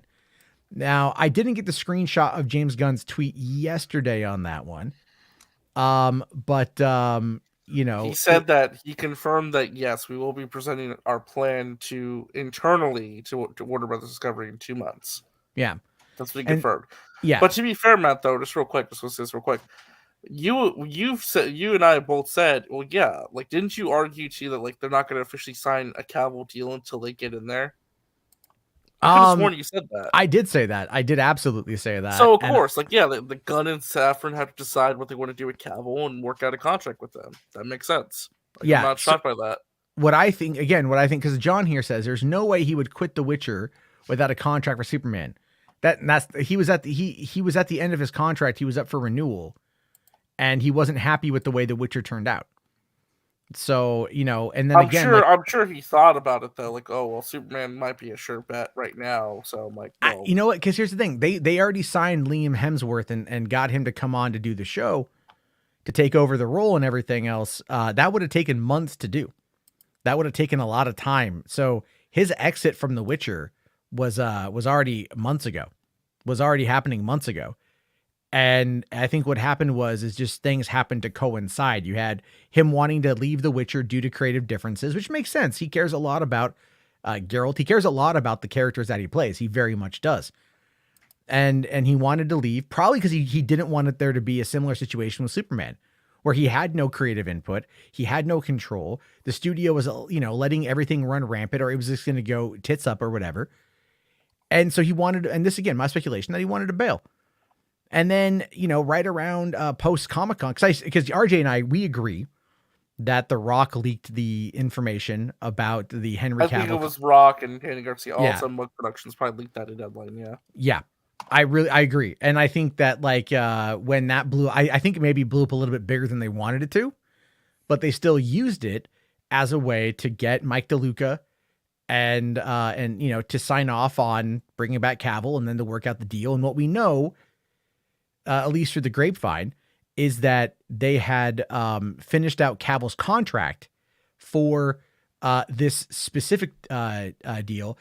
And then also, but I did forget this little bit right here.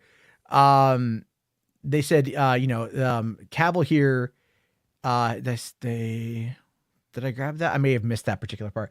In the article, it does make mention about how he was like potentially going to be in the Flash as well. Actually, I didn't grab that screenshot. I grabbed another one accidentally. That's my bad. But in that same article, they'd mentioned that there's a rumor that he shot a cameo for the Flash, but there's been no corroboration from Warner Brothers or anybody else. So we don't know. Yeah. But I would say it's pretty likely that he shot both the same day. Like, I'm gonna disagree with you. Only because the Black Adam was with New Line and the Flash is with WBD. And I feel like that might have caused some contractual issues. But then again, they might have hammered that out in the negotiations, of which we don't have any knowledge of. But what we do know is that that Gunn and Safran are going to present their 8 to 10 year plan in the early phases of 2023. So 2 months. Right. Now that the Guardians holiday special is coming out. Only internally, though. That's a big thing. Only you know it's going to leak. Like, you know it's going to leak. Oh yeah, I'm sure the trades will report on it, but like in terms of like a big public event where they're going to show it, that's not what's happening. They're showing it to the investors. I think Zaslav, if Zaslav has another meeting like he does, but it's public to stockholders, I think he'll mention something.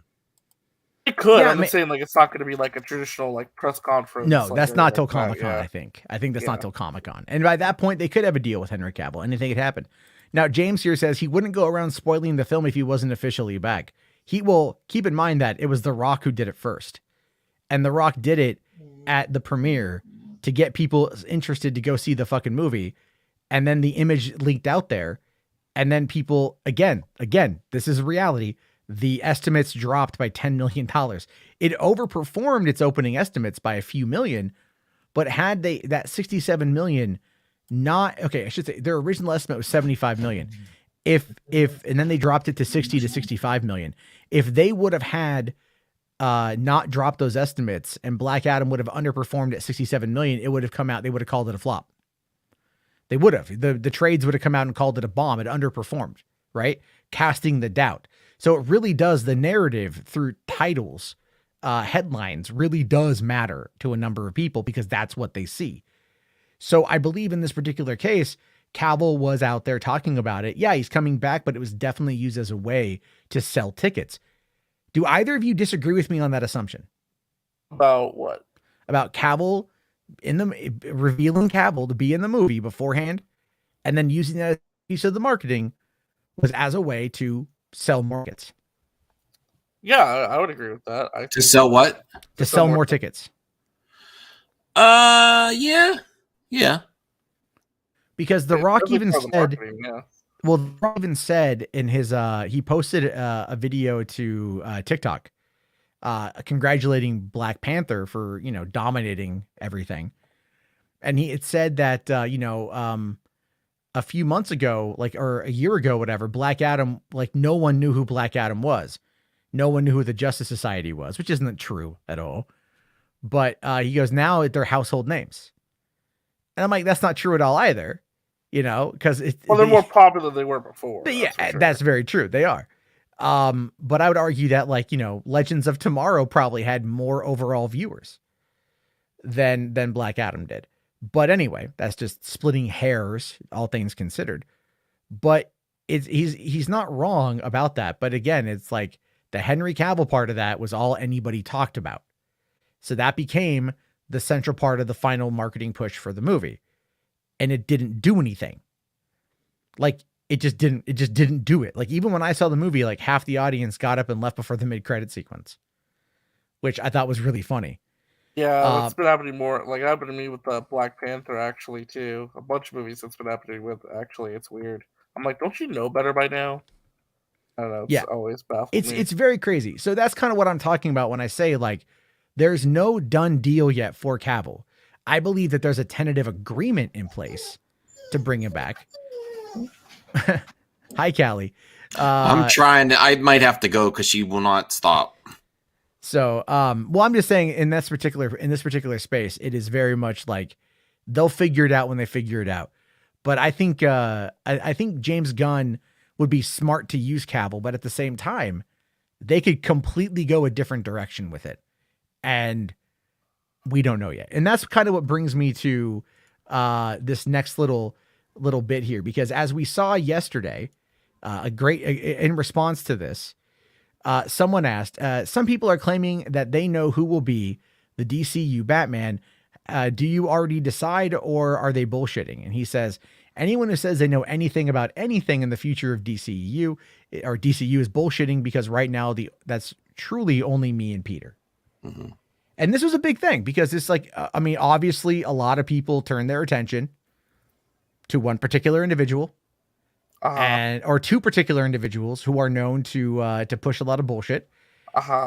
And obviously we had a really funny encounter today because RJ here dropped this little ditty on Twitter earlier today, saying, Mikey Sutton, shut the fuck up with your nonsense, bro. How the hell are you going to twist James Gunn's words like that? Because in response to this, because that's what in response to this, that was his way to do we have control. Do we have the video? I want to know. I want to watch the video of this later. I don't have the video. This is just RJ's screenshot. What was he twisting? No, it was Mikey. What Mikey said in the chat right there. Yeah, so he says Gunn was responding to Keaton as main Batman scoop, which, to be fair, that is technically accurate, but RJ is correct that it's bullshit. Well, Casey Walsh and them were pretty much saying no, he was just like no, everybody. It's just no. Yeah, he was saying that it's everybody. And he was talking about the Affleck thing because they've been pushing Affleck as staying as DCU Batman. That's what they really been pushing, not the Keaton thing. So I mean, there's obviously so there's this right here, and then so RJ put this little bit up. And then Yara came in, Yes. Well, I'm going to get to that. Let me lay out my story. I got it all. Let me lay out my story. So then, Yara comes in, right? And she's like, let's ask this again, then, and hopefully the great Mr. James Gunn can answer. Does somebody besides you, James and Peter, know the inside of the future DC plans, including the status of the DC Batman? Like anybody knows anything at all? And then he responds back with, well, I'll just go to this one here. He says, I think I answered this yesterday, but no, unless somebody is wiretapping my and Peter's private conversations, no one knows about any project or any casting beyond what's already been filmed or filming besides us. And that is a real move. That's a huge move right there. Dude, the levels of cope this has caused has been amazing. It's really funny. It's really funny. They're losing their mind saying, well, James Gunn is talking out of his ass because what about Constantine 2? We need a Scoop Wars special tomorrow, RJ, or something. We got to figure that out. Yeah, there's a lot of interesting stuff with this in my particular What mind. about Constantine 2 or HBO Max Green Lantern? What about this and that? Is he saying these are lies now? Well, considering that those things again have very much popped into the whole. None of that is particularly again, all that can change. You know what I mean? Like all of that can change. They might decide to not want to do that. They might decide to go another direction with it. You never know what they plan on it. Command Unit here for 5. Thanks, buddy. He says Cavill must be involved in something 40K related. He's been talking about it a lot recently and is very much involved in the fandom. I think, look, man, I completely believe that eventually they will get Cavill in a 40K movie. I think there's a character that I know he wants to play. I forget the guy's name, but he would need to be a little bit older than that specifically, I believe. Rational says, look at this tweet I DM'd you. I saw it, dude. I don't care. I don't know who the fuck that guy is. I've never seen him before. I don't give a shit. Like anonymous scoopers can at this point legitimately suck my balls. Wait, what was that? What there's a tweet that he sent me, that he DM'd me. It's like some random ass person. What is it like? I'm just curious what the name is. It's Look Upon the Stars. It's just or Look Upon the Star. Oh, I've seen that one. Yeah, that one's popped around recently. Yeah, I don't fucking know. I don't care. I don't give a shit. I'm even looking at Geekosity Mag's website right now, and there's been nothing views are down. Oh, their views are absolutely down. And I use no Marvel project on the horizon. I use vidIQ, and Sill's views are down too. Well, yeah, there's not a lot there. Again, I don't know who Look Upon the Stars is. I don't care. I'll be honest. The era of these anonymous Twitter scoopers is coming to a close. Like I don't even fucking like My Time to Shine. Hello, I don't. I don't like Daniel RPK. I don't like, I don't like a lot of Daniel's people. pretty much the only one I somewhat trust at this point. Everyone else can suck. I mean, viewer or not, if he gets something wrong, he'll at least admit it. He's been around for a while. So like Viewer on too. Yeah, Viewer on too. I put a lot of faith in Viewer or not. He's like one of the only ones I do. Jess here for 5. Thank you. Says James Gunn, you will get my movie projects and like it. Yeah, well, let me ask you though, Matt, real quick. Is this the end of Sil Abdul and Mikey Sutton? Well, I mean, if you bring up a Casey Walsh post here, he brings up your image that you posted, and then adds a couple more to it as well, saying, this is another tweet from Sil a while back, saying like, looks like we survived the Twitter apocalypse. Let's discuss that. Plus, how is co-head of studios, DC Studios, James Gunn doing? The latest he's heard involving Zack Snyder and more, with him and Skywalker. Okay.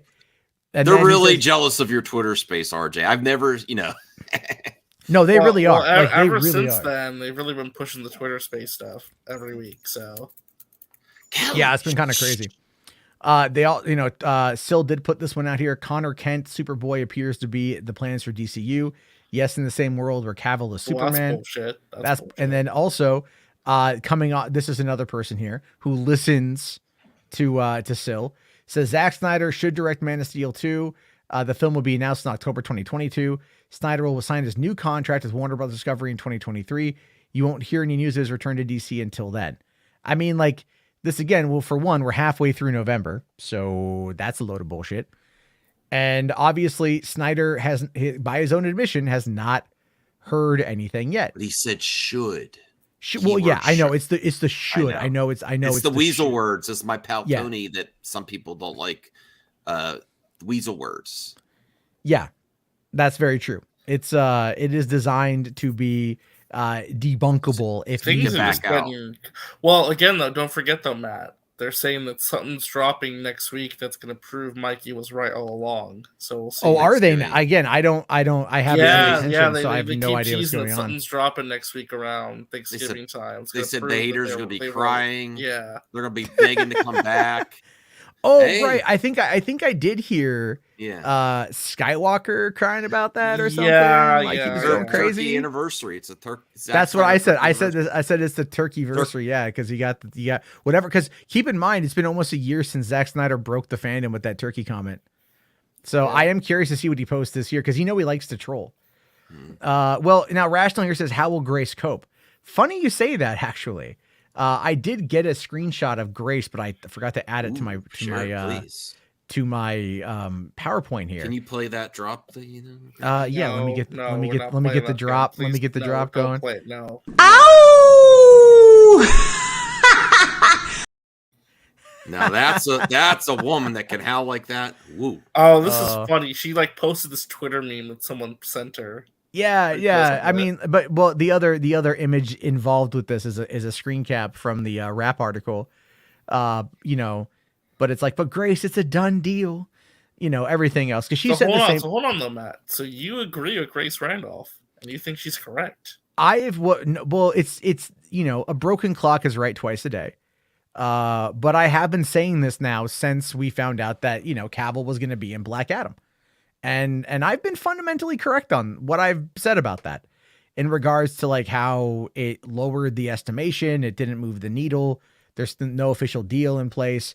As much as I want it, as much as you guys want it, it's whatever James Gunn and Peter Safran want to do. I disagree with you on this. I think there's some type of contract in place we just don't know about, but it does need more finalizing because also he probably wants a producing deal and everything. Cavill wants more than just appearances, I believe. And probably probably other projects. Just like I do think Mikey is right on certain things. When you come and you do a studio project that the studios, they're going to make money on, it's like a package deal. Well, I want my side project to be funded too, or maybe Cavill also has a production deal besides. Look what Rock was trying to do. He was trying to get his whole $7 Productions involved in everything. So that's the way you make a lot of money now over there. You said it's like a package deal. Mm-hmm. So that's this is where I come in with the nuance here. personally. I feel like even if there's not an official deal or contract signed yet, there's most likely going to be one by next year. I would be shocked if I feel like James Gunn, especially because of Peacemaker, I think he's fine with using that cast, and if he wants to, I think he probably does want to use Cavill. So if there's not a deal signed yet, one will be signed. I honestly would be shocked if Cavill doesn't come back and Gunn doesn't want to use him. I think he does. I think he does want Cavill. So, well, I mean, I don't see why he wouldn't want Cavill. But it's really what it boils down to is what does Cavill want? And can James and Peter, especially because whatever Cavill wants is more of a Peter thing than a James's thing. Right? Like, Cavill wants to sit down with James and discuss the character, the story, and where they could take it. Saffron would be who you sit down with to work out the numbers in a deal.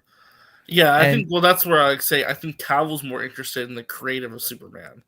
By the way he's been talking lately, I think that's where his heart is right now. Sure, and I think he deserves it. I do. I think he absolutely deserves it. Same with Geralt of Rivia over there at Witcher. I think when it comes to these characters that he's passionate about, let the person who's passionate take a stab at it, because I think you only get better product that way. Can I be honest though, real quick though, about something else? I do think though, once Gunn and Saffron take over, whatever that Black Adam post-credit scene was meant to set up is not where it's going to lead to. No, let me explain. I think that they are not going to do what The Rock initially wanted, and that's prioritize a Superman versus Black Adam movie. That's dead. The Rock is out. The Rock is done. No, what I'm saying is whatever that post-credit scene was meant to set up initially is going to be retooled by Gunn and Saffron to be whatever they want it to be. Which I don't think is a Superman versus Black Adam movie. I do think Gunn also wants Superman, because if those reports are true about the end of Peacemaker, Hamada told him no to Cavill in that cameo at the end. Well, he said no. Well, he said no to Cavill, and he also said no to Batman and Cyborg. They couldn't be included. Yeah, so. and that's what Gunn wanted. Cyborg makes sense. Well, I mean, it would have been difficult to get all of them. We don't know why the no happened. We can only speculate as to why.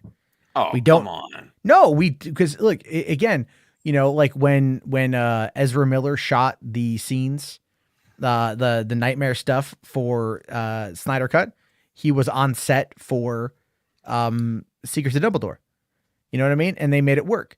But like Henry even said that they were shooting The Witcher on the same, set that they were doing, like that they shot the stuff for Black Adam, and he had to like walk away from he had to like cut out a filming for The Witcher for a day or whatever in order to head on over to another soundstage and shoot that stuff real quick without anybody knowing it, like secret upon secret.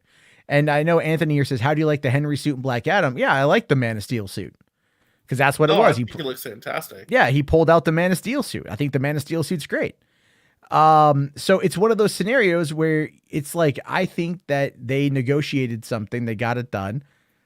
I do think, and I will steadfast to this, because I think The Rock's not saying anything says wonders, but I think he wanted Hiram Garcia to take over, because when they were asking, because Hamada leaving was on the horizon, we knew it was happening, and then right around that time, Black Adam promo press work was coming out, and they asked The Rock, like, oh, do you want to take over DC Studios? And he's like, no, but I wouldn't mind being in the conversation for who should.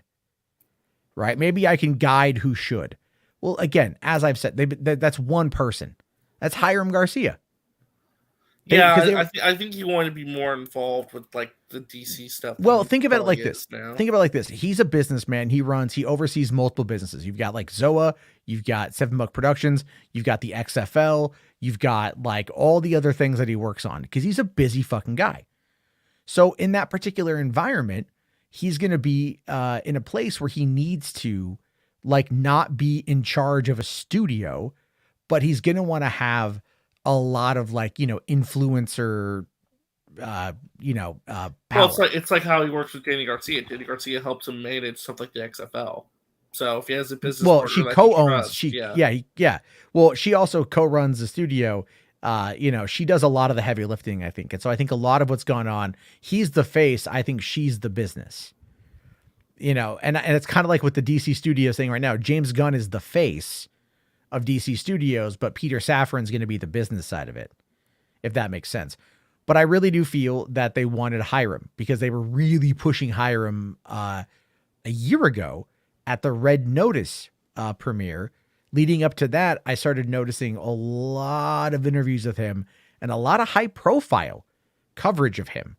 And I'm like, they're building this dude up for something. And then of course the DC thing happened, and I think that's what they were gunning for. And I think now, not to say that Black Adam underperformed, it did moderately well. But I think that where they're at with Black Adam right now is that they just don't know what to do with the character, because the thing is, the movie didn't really set anything up. It didn't leave you excited for more because there was nothing to really be excited about. You know, at the end of the movie, they leave him in charge of Kahndaq. It's really about it. Yeah. You know, Still like, not seen the movie, by the way. So, well, yeah, it should be on VOD here, I think, this week. So, there's already a high quality web rip that came out of Korea. And if the high quality web rip is already out of Korea, that means that the VOD is not far behind. So that should be coming out here very soon. And I mean, even this image right here of Henry Cavill, where do you think that came from? Oh, the high quality web rip. This is what's floating around on Twitter. So I'm just saying, it's like, I don't think, if you want my honest opinion, I don't think we're going to get a Shazam 3. I think New Line's involvement. Whoa. Really? Yes. Shazam is Peter Safran's baby. I think that's like the safest bet. I think if Shazam 2 performs as well as Shazam 1 did, and this market may not get more, because one of the biggest problems with Shazam 2, and this is just my take on it, I'm excited to see the movie. I think David Sandberg did a great job.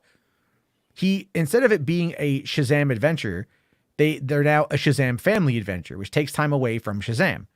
You've also got two villains that are now wholly created villains that are not part of any comic run. So it's like, so instead of adapting a Shazam comic or adapting a Shazam story, they're creating new content for it. I don't quite know why. And if Black Adam, which is the 7th member of that Shazam family, that's supposed to be there in the whatever the fuck it is, Hall of Wonders, whatever the fuck it's called, right? Hall of Wizards, is that what it's called? Oh, the Champions or something. Yeah, Hall of Champions or whatever, right? And Black Adam, The Rock, wants literally nothing to do with Shazam. He fought to get Black Adam an origin movie instead of being involved in Shazam. There's no Shazam reference. I understand that too, but there's no Shazam reference outside of them saying Shazam twice in Black Adam. Wait, isn't the Wizard in Black Adam? Yeah, oh, you see him, but I mean, what I mean by that is, unless if you haven't seen Shazam, you're not going to know that's the Wizard from Shazam, and he's only in it briefly. What I mean by that is, like, there's no like direct reference to that world. Yeah, there's that when you get the origin story, but other than that, there's nothing. Not even the post-credit tease should be the Superman thing and then also a Shazam thing. Because that's the next fucking movie. Is Shazam 2, which are into the same studio, produced by the same people. You know what I mean? Like, why, the fact that The Rock chose to abandon Shazam for trying to get Cavill back. This is what I mean when I say he blew his credit. He blew his load. And it didn't work. And so instead of trying to create a cohesive universe that Safran and Gunn can build off of, which is what I do think that they are going to want to do, in this particular situation, he gambled and lost, and Henry Cavill hangs in the balance. Mm-hmm. That's my take on it. But why would that mean no Shazam 3? Because if Peter Safran is involved, wouldn't that mean that Shazam's going to be a priority? Well, Shazam, the character might be, but another standalone movie probably won't happen. If it doesn't make enough money, because Black Adam was a $200 million movie. But Shazam costs way less, though. Shazam, well, what's the budget of Shazam? I think it's like 125. Shazam 2. What if they do Justice Society to have Black Adam in it as a way to continue The Rock? I mean, that would be here's a problem with that though, right? I think the problem with that is, again, The Rock's ego. He doesn't want to play second fiddle to anybody. That's why he wants to fight Superman, because he wants to go after the top dog. You know, because like, here's the thing is like, if he fought Superman and they would tie, they would break in a tie. That's what would happen. They would break in a tie because he's contractually, remember, his contracts for the Fast and Furious movies showcase he cannot lose a fight. He cannot lose a fight. So it's like he would have the same contract here. He could not lose in a fight. So if he's going up against fucking Superman, then he would not lose the fight. It would be like where like it'd be a both tie. knock each other out, yeah. Yeah, it'd be like a tie, or they both get knocked down at the same time because they just hit each other straight on. An unstoppable force meets an immovable object. And then they would team up against a bigger villain, yeah. Exactly, which would probably, and who knows who that's going to be. Brainiac, fucking Darkseid, who fucking knows? That's what I'm talking about here. Is like what The Rock wants to do at this point in time is not financially feasible for what he brings to the table. And that is why, upon many other reasons, in my personal and professional opinion, why he has not congratulated James Gunn publicly on getting the job. That to me says more than literally any other report that comes out. Because he's out there on fucking TikTok and Insta and Twitter putting out videos saying congratulations to the team over at Black Panther. Congrats to Kevin Feige. Well, yeah, don't forget too. He also said talk about getting your ass kicked or whatever it was too before. Yeah. So he's self-aware enough to realize that the movie got its ass beaten. Have a good one, everyone. I'm gonna head out. All right, man. Go to sleep. Yeah. But yeah, it's just kind of where we're at with things. I mean, I don't know. I just disagree about the Shazam thing because I think so long as it makes about the same as the first movie, if not a little better, it'll be fine. Because Peter Safran, Shazam's his baby. That's his franchise. I would be shocked if they didn't make at least one movie to cap the trilogy. I really would. If it doesn't, this is under Zaslav now, man. If it was under Keelar, I could see it happening. But under Zaslav, the budget's in check, though, I think it'll be fine. Again, if it don't make dollars, it don't make sense. I don't know, man. At this point, here's the thing. Shazam 1, when it opened 3.5 years ago, had grossed $366 million worldwide. Black Adam at this particular point is rocking $354 million worldwide. So it's going to come in. It's definitely going to beat out Shazam. But just by a little bit. He said in that TikTok that Black Adam is on track to outpace Hobbs and Shaw domestically and Fast 9. He took shots at the Fast and Furious franchise. And Fast 9 domestically, but not international. And he's bigger international than he is domestically. So it's like again, like the thing is, this is what I've been saying for the longest time. I do think that Dwayne "The Rock" Johnson is a nice guy. I do think that he is a very, very, very nice guy. Everyone speaks highly of this guy, but he's also a ruthless businessman. And the thing is, though, is that I think his ego got in the way, and I think his ego is kicking his ass because the moves he has made have not worked out in the way that he wants in DC. And given how he's treated the Fast and Furious franchise, I predicted all of this. If you really listen, I went back and I said, like, based upon his previous actions, this is what we can expect him to do. And right now, where he is at is a sore loser. And what he should be doing is going like, all right, Black Adam didn't perform as well as we wanted. He can hype up number 2 movie in the world till the cows come home, and good for him. He's earned that. But what he should be doing is hyping up Gunn and Safran. And like, ooh, I can't wait to work with the new architects over at the DCU. I can't wait to bring that Black Adam energy. I can't wait to bring the Man in Black to the table to see what adventures we can take him on. Because the universe is only going to get bigger. You know what I mean? Like, playing ball with them publicly would definitely do better than what he's done at this point.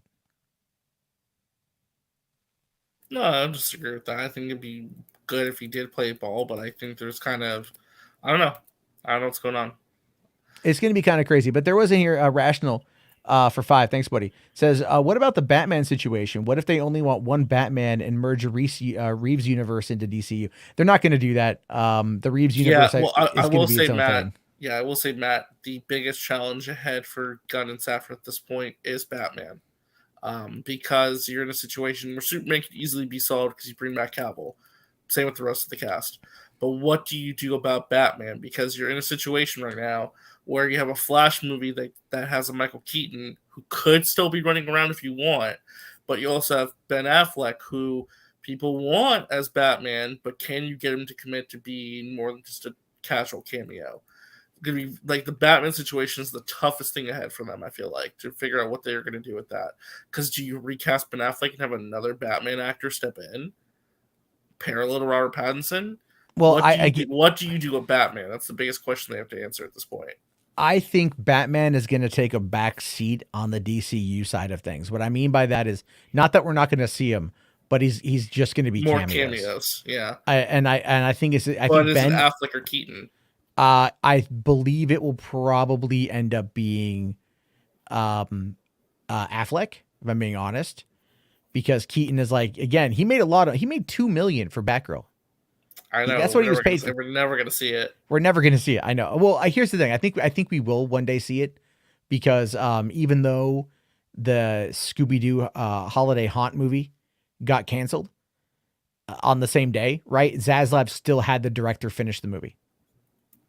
If the movie was written off for a fucking tax write-off reason, again, they're like, you don't have him finish the movie because there was that whole how to do in the media about how Zaslav might need to actually destroy these movies, like delete them from existence to prove to the government that they don't plan on using this as like that they're using it just as a tax write-off. And I think we all saw like they're shelving these movies, but all they have to do is pay back the government what kind of tax breaks they got, and they'll be able to do it again. So, and I think he's just trying to clear up this $3 billion. And then once they make it profitable again, Batgirl will come back out. Like they'll figure out a way to make it work, but he's just so much in debt for Warner Brothers right now. He's making all these terrible decisions and just losing. I mean, even HBO hasn't seen a massive uptick. Right. So it's like they're in a bad space.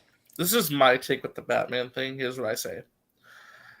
Because again, we don't know how the Flash ends. There's a lot of speculation, but obviously things have changed in that movie. We'll see what happens next year. If that movie ends and Keaton is the main Batman, and you have Affleck lost in time, like was rumored, I would basically do it like this. I would be like, Ben, would you be committed to coming back for a Justice League movie or two, where it's about like search for Affleck? I guess I don't know, or how it ends too. I would either have Keaton do a Batman Beyond series or movie on theatrical movie for Elseworlds DC stuff, like separate continuity, or I would ask Affleck basically, can you do this full time? Can you be Batman in either for cameos and for our team up movies? No solo movie, but just team up movies and cameos. If he says no, I would recast the role. Because I don't think you can have Michael Keaton be your main Batman. I just don't think it's going to work. I don't. I think it's... I could be wrong. Maybe Gunn and Safran are okay with that, if that's what the Flash sets up. But I just don't think that's what's going to end up happening. I think they're likely going to recast Batman or get Affleck to play ball. But again, it's up to Affleck and his state of mind. He might not want to be Batman full-time anymore. Because again, I don't know. But he filmed that cameo for Aquaman too, so that's what I'm saying. We're just I think he did that as a favor. He's like, it was in LA. He didn't have to go anywhere. He put on a suit. They did his hair. You know what I mean? Like, that's about it. But I think he did it as a favor because he's, at the time, Aquaman was going to come out before The Flash. Mm-hmm. Right. So no, that's true. It would tie into him being in The Flash. Right. But here's the thing you got to ask yourself too, Matt. Do you think Michael Keaton's going to want to come into this Batman shit full time? No, God, no. He was never going to be full time. But I mean, because the thing is, like, they were moving away from Batman for a while, I think, in order to let the Reeves verse play itself out and then bring a Batman back into the main universe. But again, it's not like they're not going to merge the universes together because nobody wants that. Like, nobody wants that. Like, that's a very bad idea. Yeah. I don't think that's going to happen. Yeah. They're in a tough spot with Batman. It's like, the biggest thing they got to figure out. So Yeah, well, again, and I agree with you because Batman is like their biggest moneymaker, but it's I know. And you can't have a successful. I'm sorry, but you cannot have a successful DC cinematic universe without a Batman running around. Like, you have to have Batman involved in a big way. He's your biggest character, so they got to figure it out. Well, they have the movies. They have Pattinson. They do, but I'm talking about like when I'm saying. No, I agree. Universe. I agree with you, but it's like at the same time we don't know. Look, I have faith in James Gunn and Peter Safran to figure this thing out. I have faith in James Gunn enough to be able to sit down and like look at it and go, okay, here's what we need to do. But if you've also noticed, Gunn has got a penchant for lesser known underdog characters, and taking those characters and making them household names. And I think the reason why we're going to see more of that is because that's going to be lower budget and easier to put out there because there's a wide swath of characters that aren't Batman or the Joker or Superman or Wonder Woman or those main characters that we know of. Now, I know Zaslav wants a movie, but he keeps getting it wrong how long ago the movie was. I always find that to be kind of funny. Oh, no, I agree. But at the end of the day, though, he wants those characters being a priority. So it's up to Gunn and Safran to figure out how do we get these pieces back on the board. And this is going to sound really weird, but I think having a slow start off with a slow reintegration of these characters through cameos is the best way to do it. And what I also hope is that whatever's going on with the Wonder Woman 3 script, that James Gunn does not let Patty Jenkins anywhere near it. Well, I hope he scraps that motherfucker. I think Patty can direct, but they got to bring back Ellen Heinberg. Please bring back Ellen Heinberg. Jesus Christ, get Ellen Heinberg. Don't bring in Patty and Jeff Johns to write the shit again. Yeah. No, absolutely. It was fucking god awful. But anyway, on that note, you know what? I mean, look, I'm hopeful we're going to find out. We're going to find out some more info in the next couple months. In the meantime, we've got the Guardians holiday special. We've got the finale of Andor this week. There is, Willow starts here in a couple weeks, which looks amazing. There's a lot of great content coming throughout the rest of this month and next month, especially in regards to streaming films like Pinocchio. Oh, don't forget next Wednesday, the Wednesday series on Netflix. Right, drops. yeah. I've heard that's got mixed reviews, but Caden really liked it because he got to watch it earlier, the bastard. And I want to see an amazing thing. So yeah, I like Jenna Ortega quite a bit, so I want to see what they do with that. And there's a lot of stuff to watch, so I think we're going to be okay. Obviously, I'll tell you one thing, guys. I'm not going to be clipping out the smaller clips anymore. Fuck that shit. That was a lot of work with zero return yesterday. Holy crap. But that's okay. We'll focus more on some long form conversations. I'm still working on a format, getting close to figuring it out, just chipping away at it. And we'll talk about some more movies as time goes on. Matt Jarbo loves everything. That's not true. There's a lot that I don't like. He hates movie news talk. I do. I think it's disgustingly toxic. I do. Yeah. I think it depends on what you talk about. I think the fact that most people only care about Cape shit and Cape shit becomes terrible. We just had an interesting conversation about what's going on, but we're kind of making fun of Syl and those guys and getting blasted out. But that's a little different because that's not necessarily movie news as much as it's like calling out shitbags in the culture, which I think that's okay. And that's actually, and then Fandom NSLs here says, I just checked and The Rock doesn't even follow James Gunn on Twitter. Yes, Command Unit will definitely do the 40K. I want to get to that though. Actually, I wanted to take a look at this. This is the Fandom Initiative. Did you watch this video yet? I caught about the first few minutes of it. I didn't finish it though. Okay. I wanted because we've talked a lot about chuds and everything else. I want to see what somebody else is saying, how to fight back. What I'm curious about is like how they want to fight back. So we can watch this real quick. We'll do the 40K video. We'll call it a night. So we got 102 watching right now at 2 hours in. If you guys haven't already, do me a solid and smack. Like there's 25 likes and 102 people. Come on. Support the channel. Hit the like. But yeah, let's see what Dane and those guys are up to. Cause I'm curious to see what their plan of attack is. Anything nowadays really sucks, and I want to do something about it. So I ask you, are you also tired of the phrase, go woke, go broke? Are you exhausted from all the pessimistic and hateful videos made by people who claim to be fans, but who really just want to profit from outrage clicks? Do Do you sometimes wish that there was an alternative to how soul-sucking and depressing it feels to be a fan on the internet nowadays? Would you perhaps be interested in helping to create a community for all fans? A community that is both inclusive and that promotes a diversity of thought and belief, but whose core sentiment is to make people feel welcome. Essentially, what I want is to fight back against the fandom menace, the anti-SJWs, the reactionary film critics, and everyone else who gets upset and whines whenever they see minorities in a film or who build their communities on hate and negativity. I want to promote healthy film criticism and help make us nerds feel like proper nerds again. So if you're interested, then keep watching, and if not, then leave your dislike and let us be done with it. Now, I was initially thinking of titling this video Taking Back Our Fandoms, but I think that would have been counterintuitive. It wouldn't have helped my goal of making an inclusive community because it can easily be misunderstood as gatekeeping. The phrase taking back our fandoms, while definitely having the potential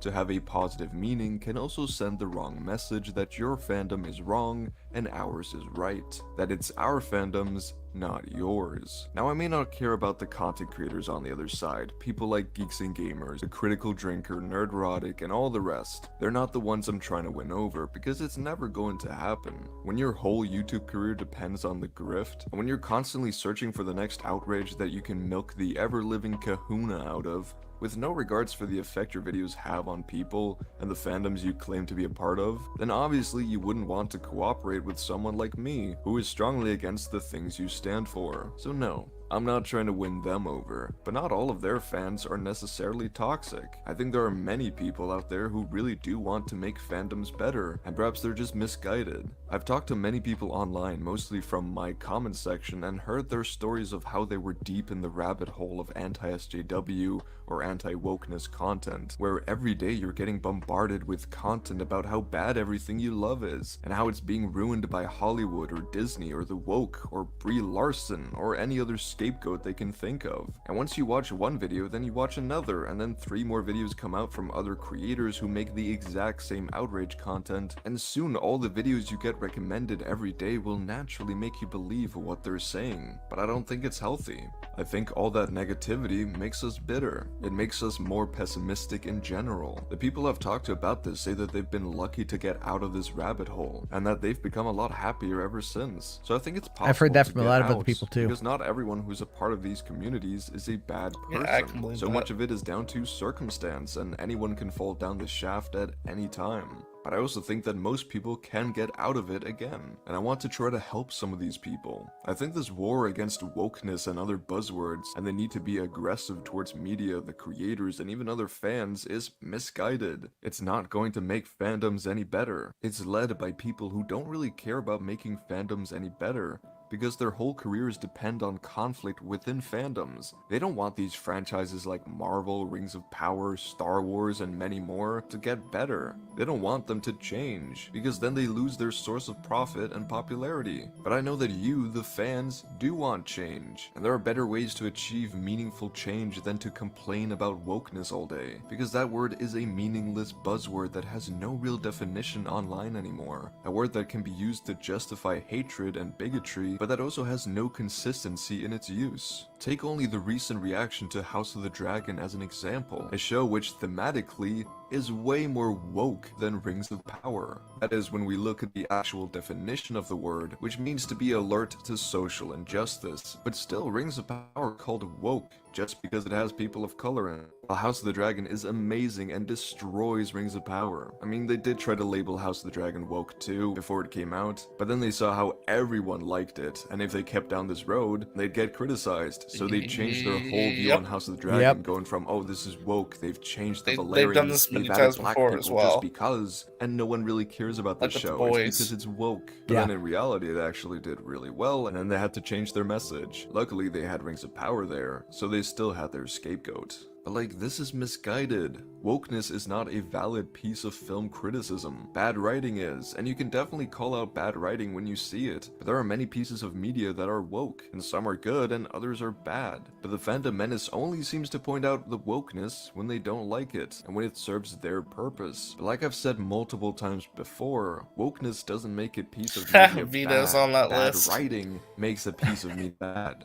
Unless, of course, you just He would heavily disagree with that any notion, but progressive yeah. sentiment, then fair enough. You're probably against wokeness itself. I don't think this is everyone, and I know the vast majority of people that I'm talking to right now aren't gonna listen, and they won't change, and that's fine. I've made my argument, and that's all I can do. However, I do still think that there are many people that we can win over. People who really do care about fandoms, but who simply don't know that there's an alternative to this anti-woke sentiment that dominates most of YouTube. And that's what we, the Fandom Initiative, can be. This is a project that I'm starting up with actual fandom and organized chaos, and any other YouTuber who cares about making an inclusive fandom centered around the enthusiasm and passion we all have for nerdy things, where disagreement and debate isn't frowned upon, but rather it's promoted alongside common decency. We want to make a community where everyone is welcome, as long as you share the goal of making everyone else feel welcome too. We did a live stream last Wednesday that you can watch over on Organized Chaos's channel, where we chatted for the first time and talked about some of our plans. We're thinking of doing weekly live streams every Wednesday or whenever else it makes sense, and Dane from Actual Fandom has been nice enough to repurpose his second channel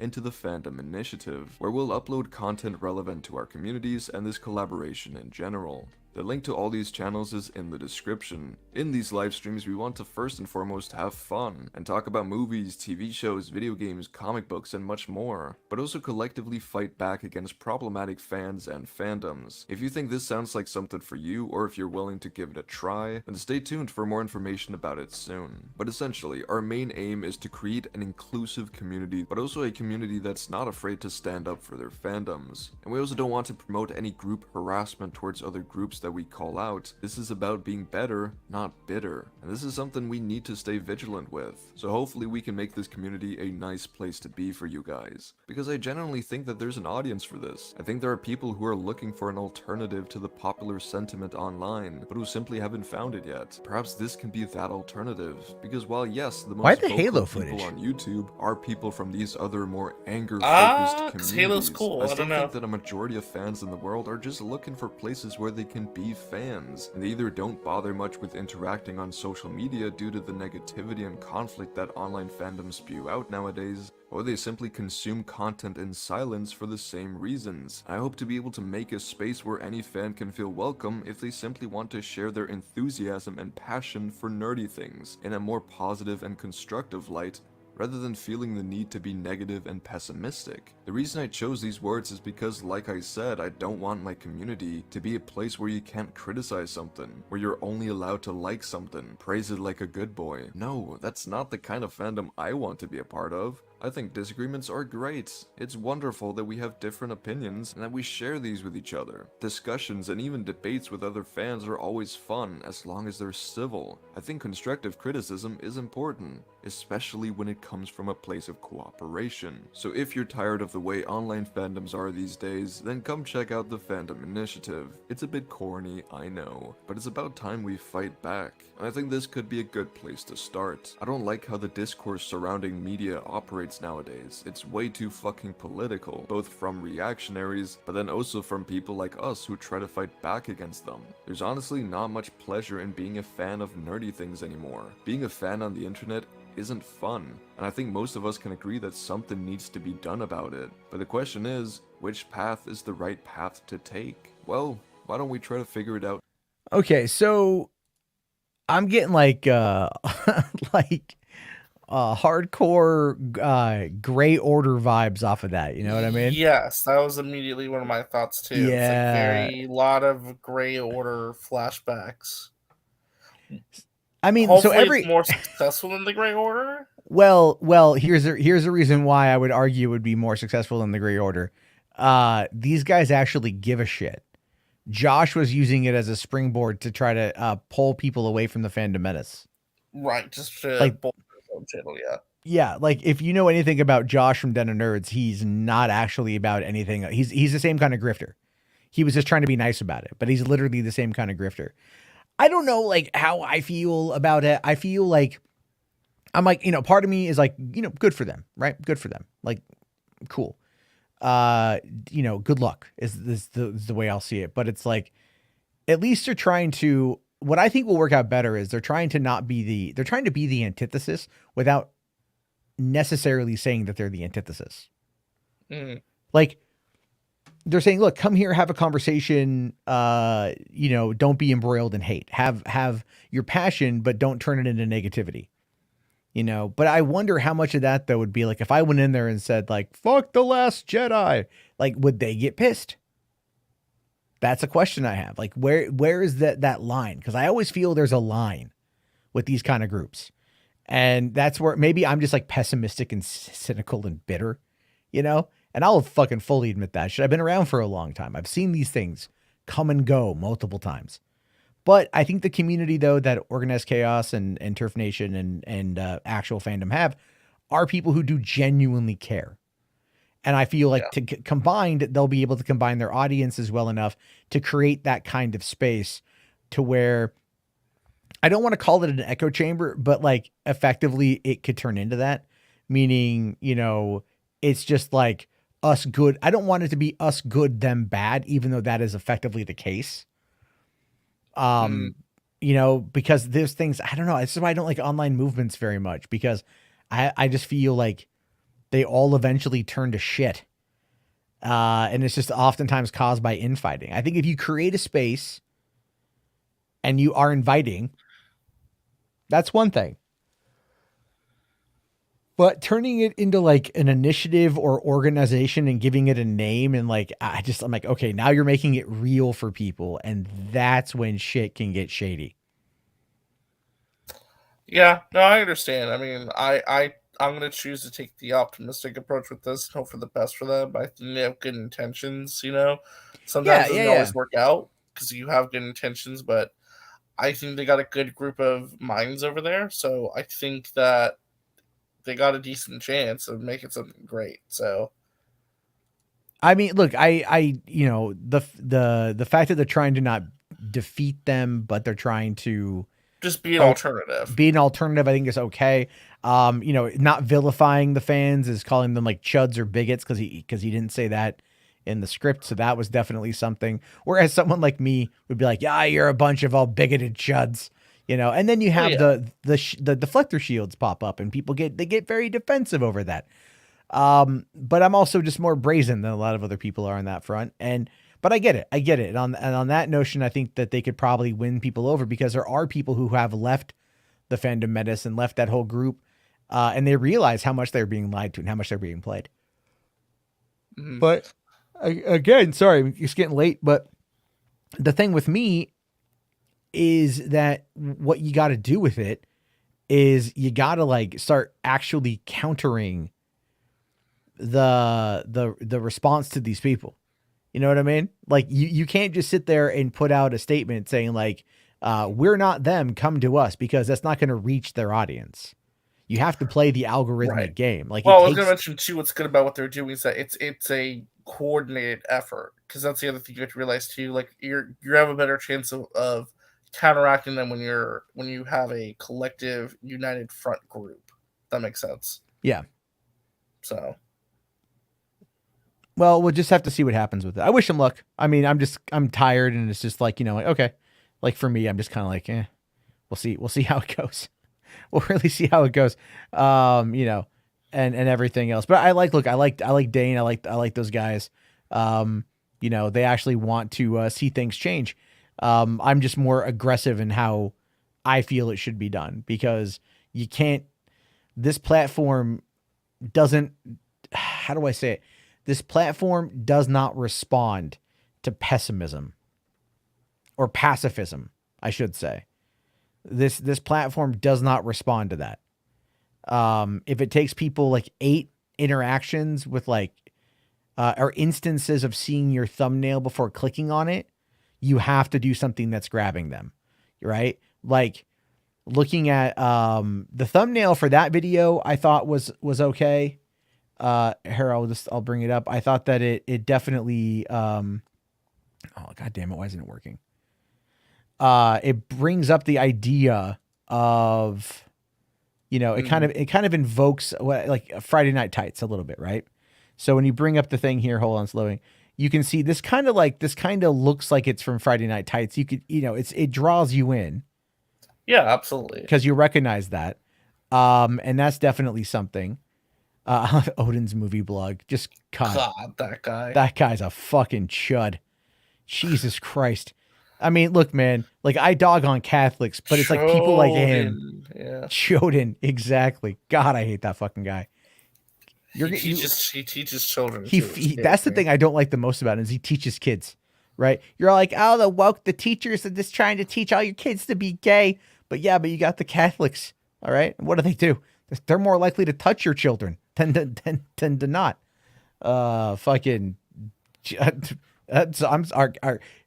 Are there a bunch of child molesters in the Catholic religion?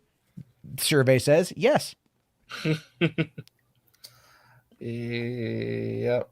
But an LGBTQ teacher who does nothing of the sort, that's the real problem. You know, not the prophet, not the soldiers of God that are just like, you know what sounds good? An 8-year-old's butthole. Okay. Like it's just fucking, I hate the Catholic Church. I really hate the Catholic Church. So on that note, before I go into a full on anti-theology rant, also fuck Odin. I really don't like that guy. But we did get a super chat from Command Unit here. Our 40K pill for the night. This will be winding us down to round out the stream about 2.5 hours. I do think Max he said he was streaming something from his PS5. Yeah, he's testing something out. Something. So if he's doing a gameplay stream, I don't know where. He's probably on Twitch. So he's over there doing that. But let's see what this is. This is this more of the? I think this is more of the tabletop stuff. So I know I'm going to get a content claim on this.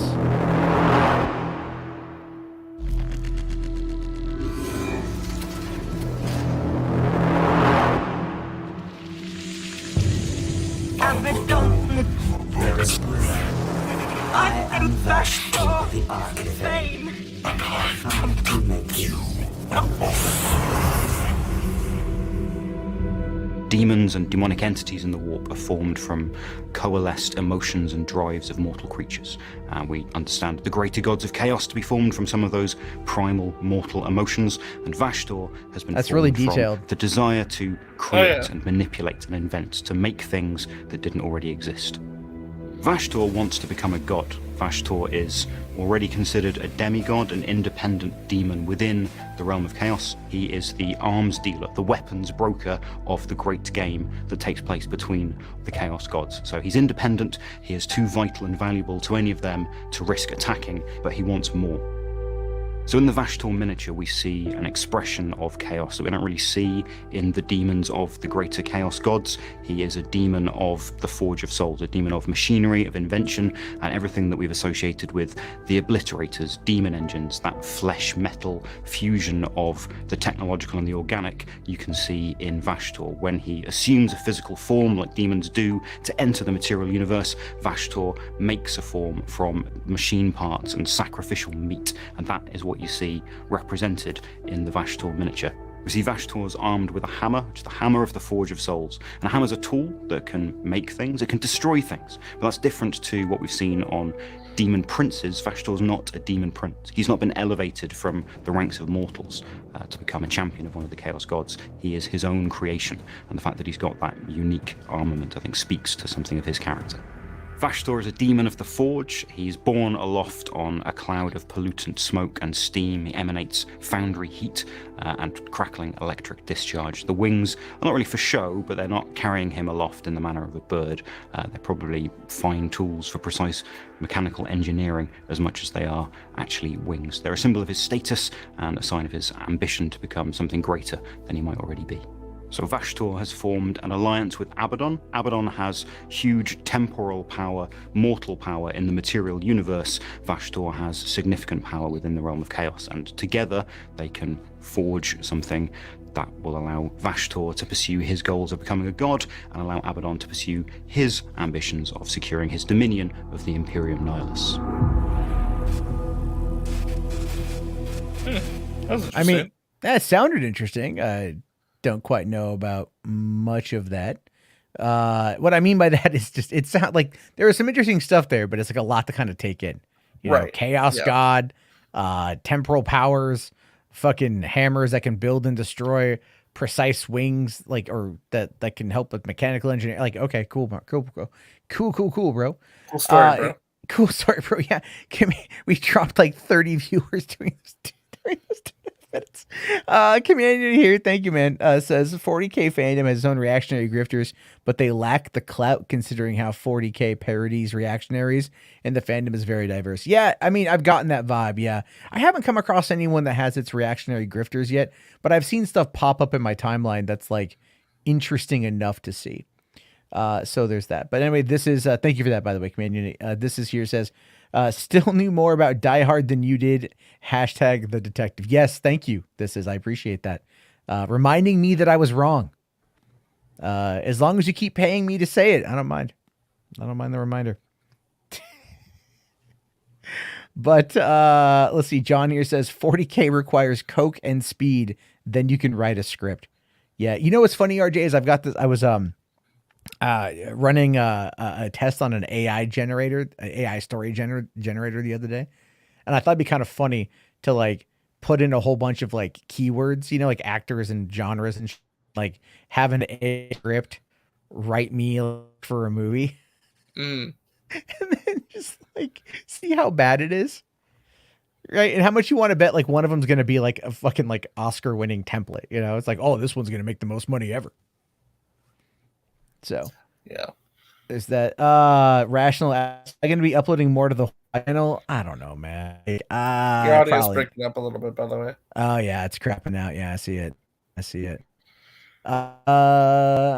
Oh, if I will or not. I want to focus on Podio commentary. This is just kind of what it is. You know, I don't know if this channel is ever going to grow again in the way that I like it to. But I have a feeling that like if I cover more like horror stuff, it might, because the horror community seems pretty active. But the superhero genre of stuff and the genre entertainment side of stuff has just gotten so corrupted in recent years. That's my biggest issue with it. It's like, you know, like Midnight's Edges are like Black Adam or Black Panther fails. And I'm like, how the fuck did it fail? Yeah, I mean, $400 million. Well, it is experiencing like a 65% drop this weekend, and it's probably not going to make $1 billion. But I mean, whatever. I mean, I could still see it making like $1 billion, but it's not going to do 1.4 like the last one did. Yeah, we'll see. It's not looking to make $1 billion though right now, but hey, who knows? But again, that's such a weird like ancillary metric. I'm just not a fan of that. Well, I'm gonna have fun later this year or next year covering Doctor Who stuff, so that'll be fun. Yeah. Like I said, get ready for that one, man, because that's gonna be Doctor Who people are crazy. Not all of them. It's actually much more positive than you think about. It's just the grifters who attached themselves to it like a couple years ago. But yeah. they pissed away from it though, so I get that. Well, here's the thing though, is like Nerdrotic got upset that there was a woman, and now there's a black guy. So that's gonna be. But it's David Tennant, then the black guy. Yeah, it's David Tennant for like 3 episodes or a Christmas special or something. 3 specials, which are about 3 TV movies. So that's not bad. That's actually not bad at all. Like, well, that's crazy. It's a great amount of time, actually. Yeah, I do like David Tennant as an actor in general. So I'll be very curious to see how this thing. I don't think I'll watch him, but I'm excited for. Well, also too, Disney Plus too, which is going to be a massive boost in coverage and also attention. So yeah, it'll be fun. Yeah. Vin Frost asking about Trump being unbanned. I think I mentioned it earlier. He's not going to come back to Twitter until True Social goes under. So it's really not that big of a deal right now. Vin Frost also says, cover anime, you'll get those numbers. You would. They're not wrong. You would. Taylor sent me a Blu-ray copy of Your Name the other day. I finally got that in the mail. So that came in. I got to watch Your Name. So, he was, I was asking, can I watch it with my kids? He's like, well, there's like boob humor. And I'm like, but it's rated PG. I'm not too sure.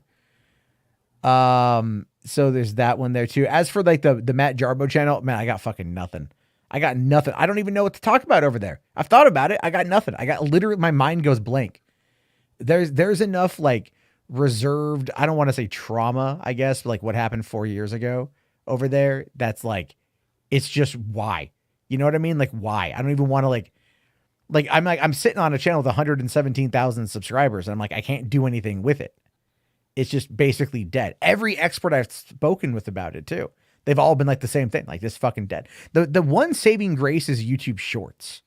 If I started posting YouTube Shorts over there, like, and just turn it into a Shorts channel, like that's a thing. But again, like I talk about movies and I have like the weird news shit. So it's like, what do I want to invest the time into talking about? You know, like everything's a time investment. I barely have time enough to do the little shit that I do. So it's very difficult. Commander here for $2. Thanks, buddy. Says 40K is aimed at 18 plus fans, not Deadpool 18 plus. You mean like it's not like dick and fart jokes? I think what he's trying to say is that it's written for adults, but not in like in a comedic way. It's more like it takes itself seriously. It's like it'll have language and stuff, but it's not like meant to be funny. Yeah, no, I get that, but I mean, haven't we watched stuff from 40K that was like kind of like tongue in cheek and I think there's some tongue in cheek stuff, but like that's like the not, it's not the norm. Yeah, I guess the way to go about I get that. That's kind of.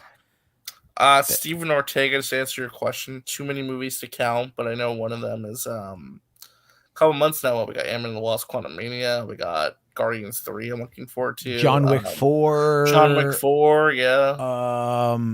I want to see that Winnie the Pooh the Blood and Honey, the Winnie the Pooh horror film. That should be interesting. That should be fun. There's some interesting I want to spend like more time like diving like Shudder, dude. Like Shudder's got a lot of crazy shit that's come out recently. They earn their subscription. They invest that shit wisely. Netflix has got Extraction 2 is next year, which I really want to see.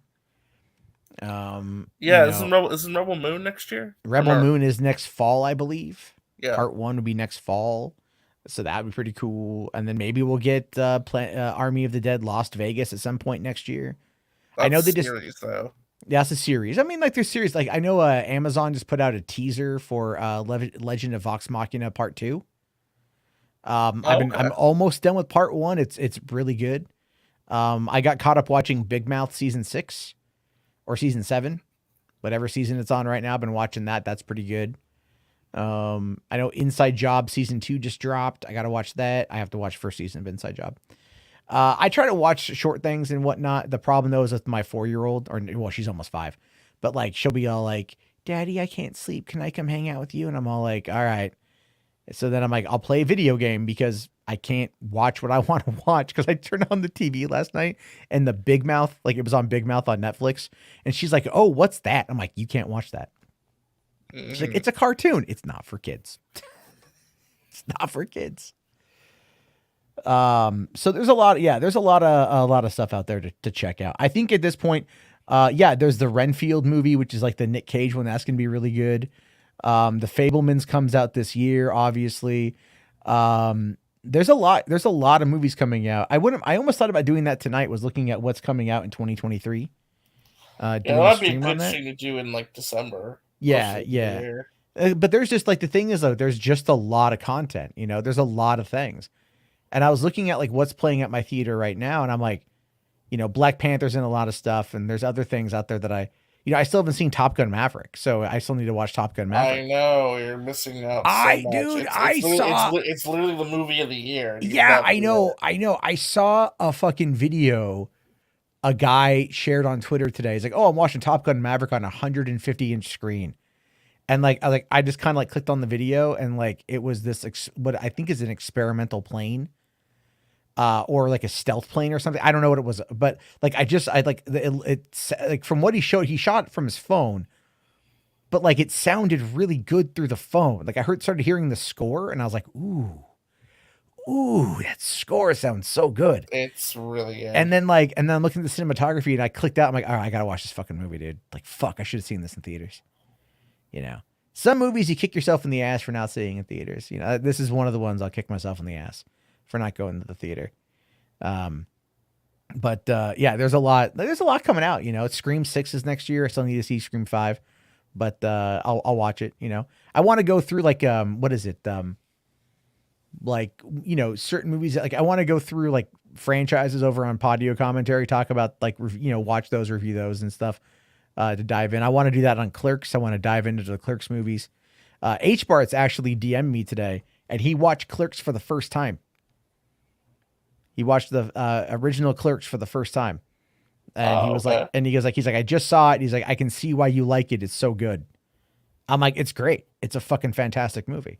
So, you know, and that's a movie that came out well before his ass was even born. So it's like, you know, movies like that are always kind of fun. I mean, obviously before Indiana Jones 5, I'm going to have to go through those movies again. Oh no, twist my arm. Right. There's a lot like this, you know, there's a Despicable Me 4 next year, which I'm excited for. Even though I didn't care for Despicable Me 1 or the first Minions movie, I found 2, 3, and The Rise of Gru to be pretty good. Oh, Mario. Super Mario Brothers. Oh, yeah, Mario. Well. Yeah. Mario. Yep. Mario. Oh, Across the Spider-Verse as well. Oh, yeah. Yeah, that's coming out. A lot of good, this is good animation next year. There's a lot coming out next year. What's Disney got? Disney's got that Elemental looked pretty good. Elemental, something else, I don't remember. Yeah, they got a lot. I mean, there's always stuff coming, but it's like, you know, I mean, what I'm hopeful for is like, I know there's going to be like studio films. I know there's going to be like sequels and whatnot, but I just, man, like, you know, like I just want some original shit as where I'm at. Or like, I don't even care if it's like set in an established universe. Like, I think that's why I like Andor so much is it's definitely it's adult, but it doesn't like it feels like Star Wars, but it doesn't feel like Star Wars. It's not like, you know, it's not like like over the top nostalgia. There are definitely little Easter eggs contained within, you know, and I like the characters. I really, really think the acting is amazing, you know, but like when I listen to like people like Josh and fucking Star Wars Theory, like shit on it, I'm like, I just ask myself, it's mostly Josh. Josh doesn't he just doesn't get it. I think he doesn't get it because like it's very left leaning politically, and I think it just fucks with his sensibilities because he's conservative. He also legit is like the guy. He's like, do people actually like Andor, or they say they like Andor because they want to like stick it to Star Wars fans? I'm just like, what? Dude, I fucking love Andor. Like, love it. I'm legit excited to watch this. You know, to watch this the season finale, and then I want to watch the season again. It's that good. It's that good. I want to watch it. Like, it's like Mandalorian is amazing. I love Mando. Boba Fett, Kenobi, I thought were fine, but they definitely like missed the mark in a few key areas. Whereas Andor has been like, hasn't even tried to go for any of that fucking nostalgic shit. And yet, well, okay, I will say there's one scene with the K2SO droid. Yeah. And you're just like, you see that coming and you immediately go like, it's K2SO. It's because you think it's going to be K2SO. Like he's meeting K2SO. Right. Even though he's not in the season, but it's like, you know, but then you've got the other droid, the B, the little red droid. And man, they fucking you have emotions for that droid. Yeah. You barely know him really. But like the way but the emotions are there and you're like, you know, I think it was Eckhart's Ladder who had said like the droids in Star Wars are either like really emotional or just murderous killbots. And I'm like, yeah, that sounds about right. You know, it really does sound about right. But I'm okay with that. It's like, I love BB-8. I fucking love BB-8. You know, like I just like the vibe. I mean, it's like we also love C-3PO and R2-D2. C-3PO because he's an annoying bitch and R2-D2 because he's a fun little scamp. Yeah. Rambunctious little thing. But they pair together well. And I think that's part of what Star Wars can do well with these pairings. Is like, you know, like Han and Chewie, really great pairing. Andor and K2SO, an amazing pairing.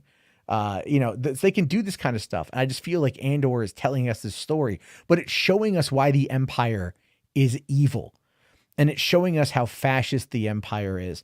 And it's showing us how like the people involved in that fascism believe that they are themselves doing the right thing, you know, and like the fear that the general populace has in trying to either say anything or fight back. You know, I mean, look at the fact that after the heist, they increase all the jail sentences as a complete over correction in order to make sure like no one will fight out against them. You know what I mean? So it's like, it's just, there's a lot of shit going on with that. I think it's just such an amazing show. Like, it's just such an amazing fucking show. And the same with even like Rings of Power and stuff. Moisture here says, stop going to the theaters for only Cap stuff. I'm like, that's what I have time to go see. You know, it's like, that's kind of what I have the time to go see right now. I did go see, you know, Clerks in theaters. I saw Jaws on National, Theater Appreciation Day. Right. Okay. So at my theater right now, I can go see Black Panther, which is playing in a lot of theaters. They've got The Chosen season 3, episodes 1 and 2. The Chosen is a show about Jesus, as told through the Mormons. So, and it's also produced by Daryl Eves, like the YouTube fucking guru guy. Oh, okay. Who fucking helped to elevate Mr. Beast and shit. Yeah. But like that's playing in theaters right now. Black Adam, The Menu. Okay, I do want to go see The Menu. The Menu I've heard good things about. Yeah. She Said is also out.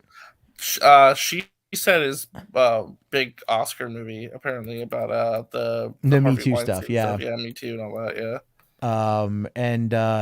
I don't know if that's something I necessarily want to go see in theaters.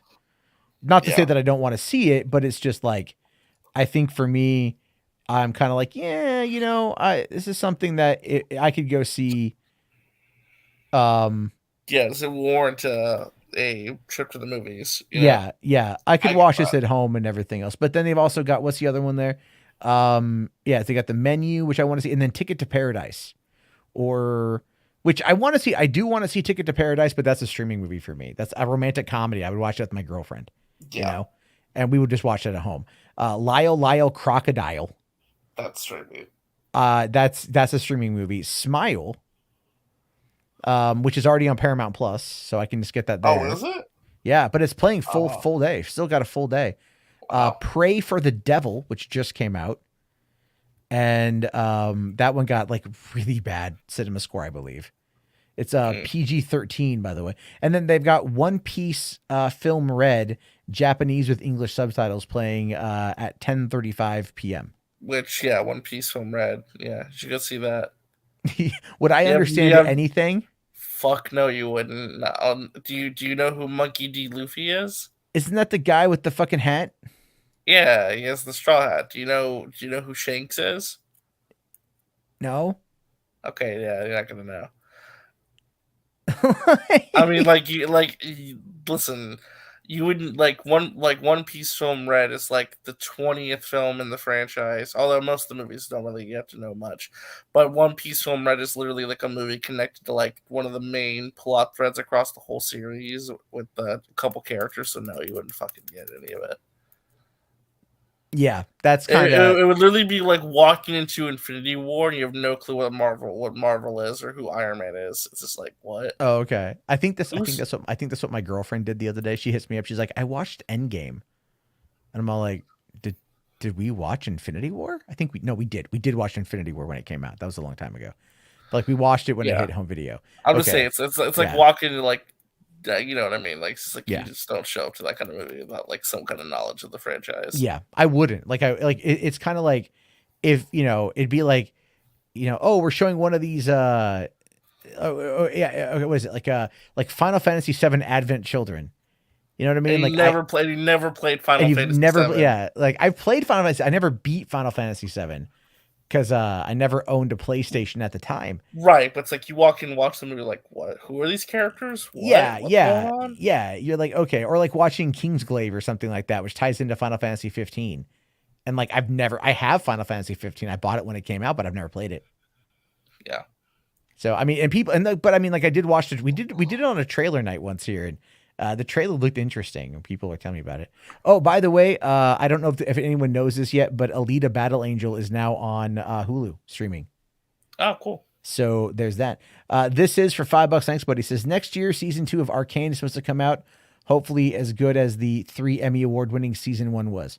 Oh, that's right. I forgot. Yeah, Arcane season 2 is next year. I got to watch Arcane as well. And Edge Runners. I saw someone today on Twitter they said Edge Runners is so good it makes me want to play Cyberpunk again. That's then most people's reaction. and then they go, but the only thing I have left to do is buy cars. And I'm like, that's where I'm at with it as well. You know, I mean, you could always go through a different run. I did, I came from the Badlands in my run. You know, I wasn't like a corpo or like an inner city kid, but I don't even know if those are how different those are. Yeah. I thought that was pretty. Speaking of games, have you seen the new Pokemon game came out? And there's so many glitches and frame rate issues. It's amazing. Like some of the funniest videos I've ever seen in my entire life. Yeah, I've seen on Twitter. So funny. It's so like all like the videos of people like sharing like the glitches they're finding is so funny. I'm laughing my ass off looking at some of them. I did see a bit of that, and apparently the game's like really good. Like the story and the gameplay is like really good. It's just that the technical issues are the problem. Yeah, so. And people, well, I mean, Game Freak, I've seen videos saying Game Freak should never make another Pokemon game.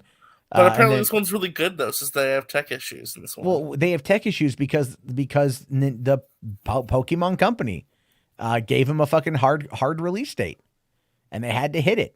You know what I mean? Like, that's how Pokemon stays relevant, is they have to keep cranking out these games. But what I don't understand is, like, it's not that these games, like, these more recent ones seem to just kind of, like, be just carbon copies of each other with just different maps. Well, this one's Scarlet and Violet opened up to be more open world than ever before. That's the biggest thing. Okay. But the issue is that I feel like they should have dropped it next year, because they already dropped a Pokemon game in January, Legends Arceus. So I'm like, oh, that was this year? That was last year. That was in January of this year. And that was kind of hit with some complaints about its technical stuff. Well, mostly graphics wise and some like frame rate. But wasn't it well liked? Wasn't it well received otherwise? It was. It was very well received. Okay. Scarlet and Violet, like I said, people like the story and the gameplay. I think it's like some great changes to the formula. It feels like it's a solid, like, people like the game and the characters and the story, but the technical issues are holding it back. Like, you're having such massive frame rate issues and like bugs and glitches. It's just like, man, a couple more months in the oven, or even push it next year, would have been like perfect. I don't know. Hopefully they patch it soon, because I haven't picked it up yet, but I want to. Because like I said, yeah, it's one of those things where I definitely like. Well, I don't have a like, I haven't played a Pokemon game. I got was it Let's Go Pikachu, and I just felt like that game was made for 5-year-olds. But it's just weird though, because like when Sword and Shield came out, like those were not nearly as good as they should have been, but people didn't complain as much. But Scarlet and Violet are actually much better games than Sword and Shield from a story and gameplay perspective, but people are like more upset now. I think people are just upset from like getting dicked around by these by these publishers. I don't want to blame the devs, because the devs, like this stuff, they work with what they got. They work with what they got, and they try to get it done. And obviously patches are a thing, but Nintendo doesn't really support a lot of patchwork. Well, it's not. I don't even know if it's really Nintendo. It's just like the Pokemon company. I don't know who to blame in this situation, because I don't know if it's just because Game Freak doesn't know how to develop for the Switch. Because you have Monolith Soft, who makes the Xenoblade games, and that shit looks amazing. Like, you compare, it's like night and day. They're both open world RPGs. Like, what the fuck's going on? How come Monolith can make like these amazingly beautiful games that run perfectly on Switch, but Game Freak can't? I don't know. It's definitely a weird scenario on that front, to be fair.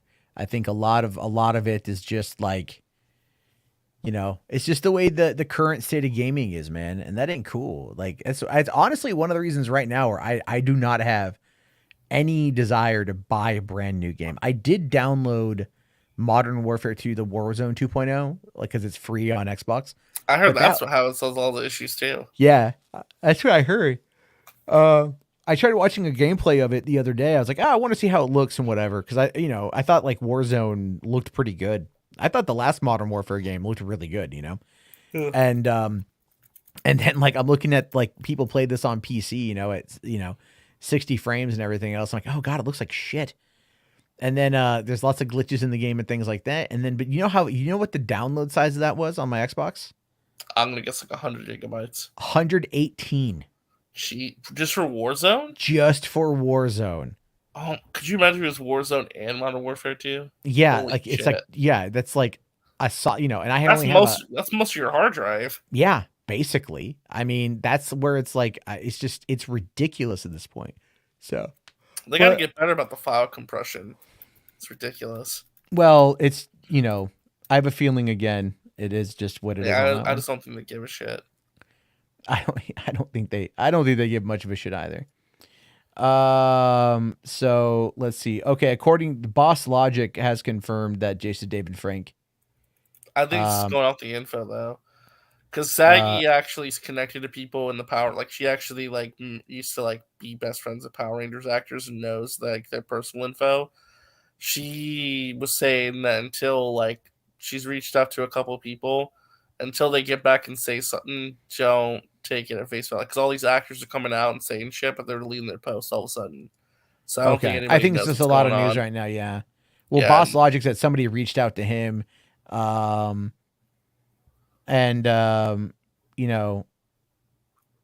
so yeah, mutuals. Okay, so he said I just saw that tweet, so maybe he does know something else. I don't know. I don't know. We'll have to wait and see. I mean, like I said at the beginning of this, I hope it's not true. I really hope so too, because he's a fan. I know he recently got served for his papers at a convention, which that was really shitty. But he's a good family man. He's literally the face of Power Rangers. Like when you think Power Rangers, you think of Jason David Frank. And also too, he's literally been a staple of fandom and conventions across the globe for decades. Yeah. So it'd be a huge loss, huge loss if he passed away. That's very true. But I hate to end it on a sad note, but it is 12:45 and I do gotta get my ass to bed. So thank you for coming in, RJ. I really appreciate that. If you guys haven't already, be sure to check out RJ's channel. You're doing it on Max's channel, right? The Doctor Who stuff? No, it's on my channel too. So tomorrow I'm doing a reaction stream to the Amico documentary that came out from H-Bomber guy. That should be fun. Yeah, I've seen parts of that. I need to watch. It's the talk of the internet. So we're gonna react to that tomorrow. And then I'm gonna do a first part of the Who and Review stream on Wednesday. So that should be fun. Cool. Well, tomorrow's Sunday. I will probably be on talking about some shit. We'll see how it goes. Hollywood After Dark, folks. Go watch a movie, see something new. I'll talk to you all later, and peace the fuck out.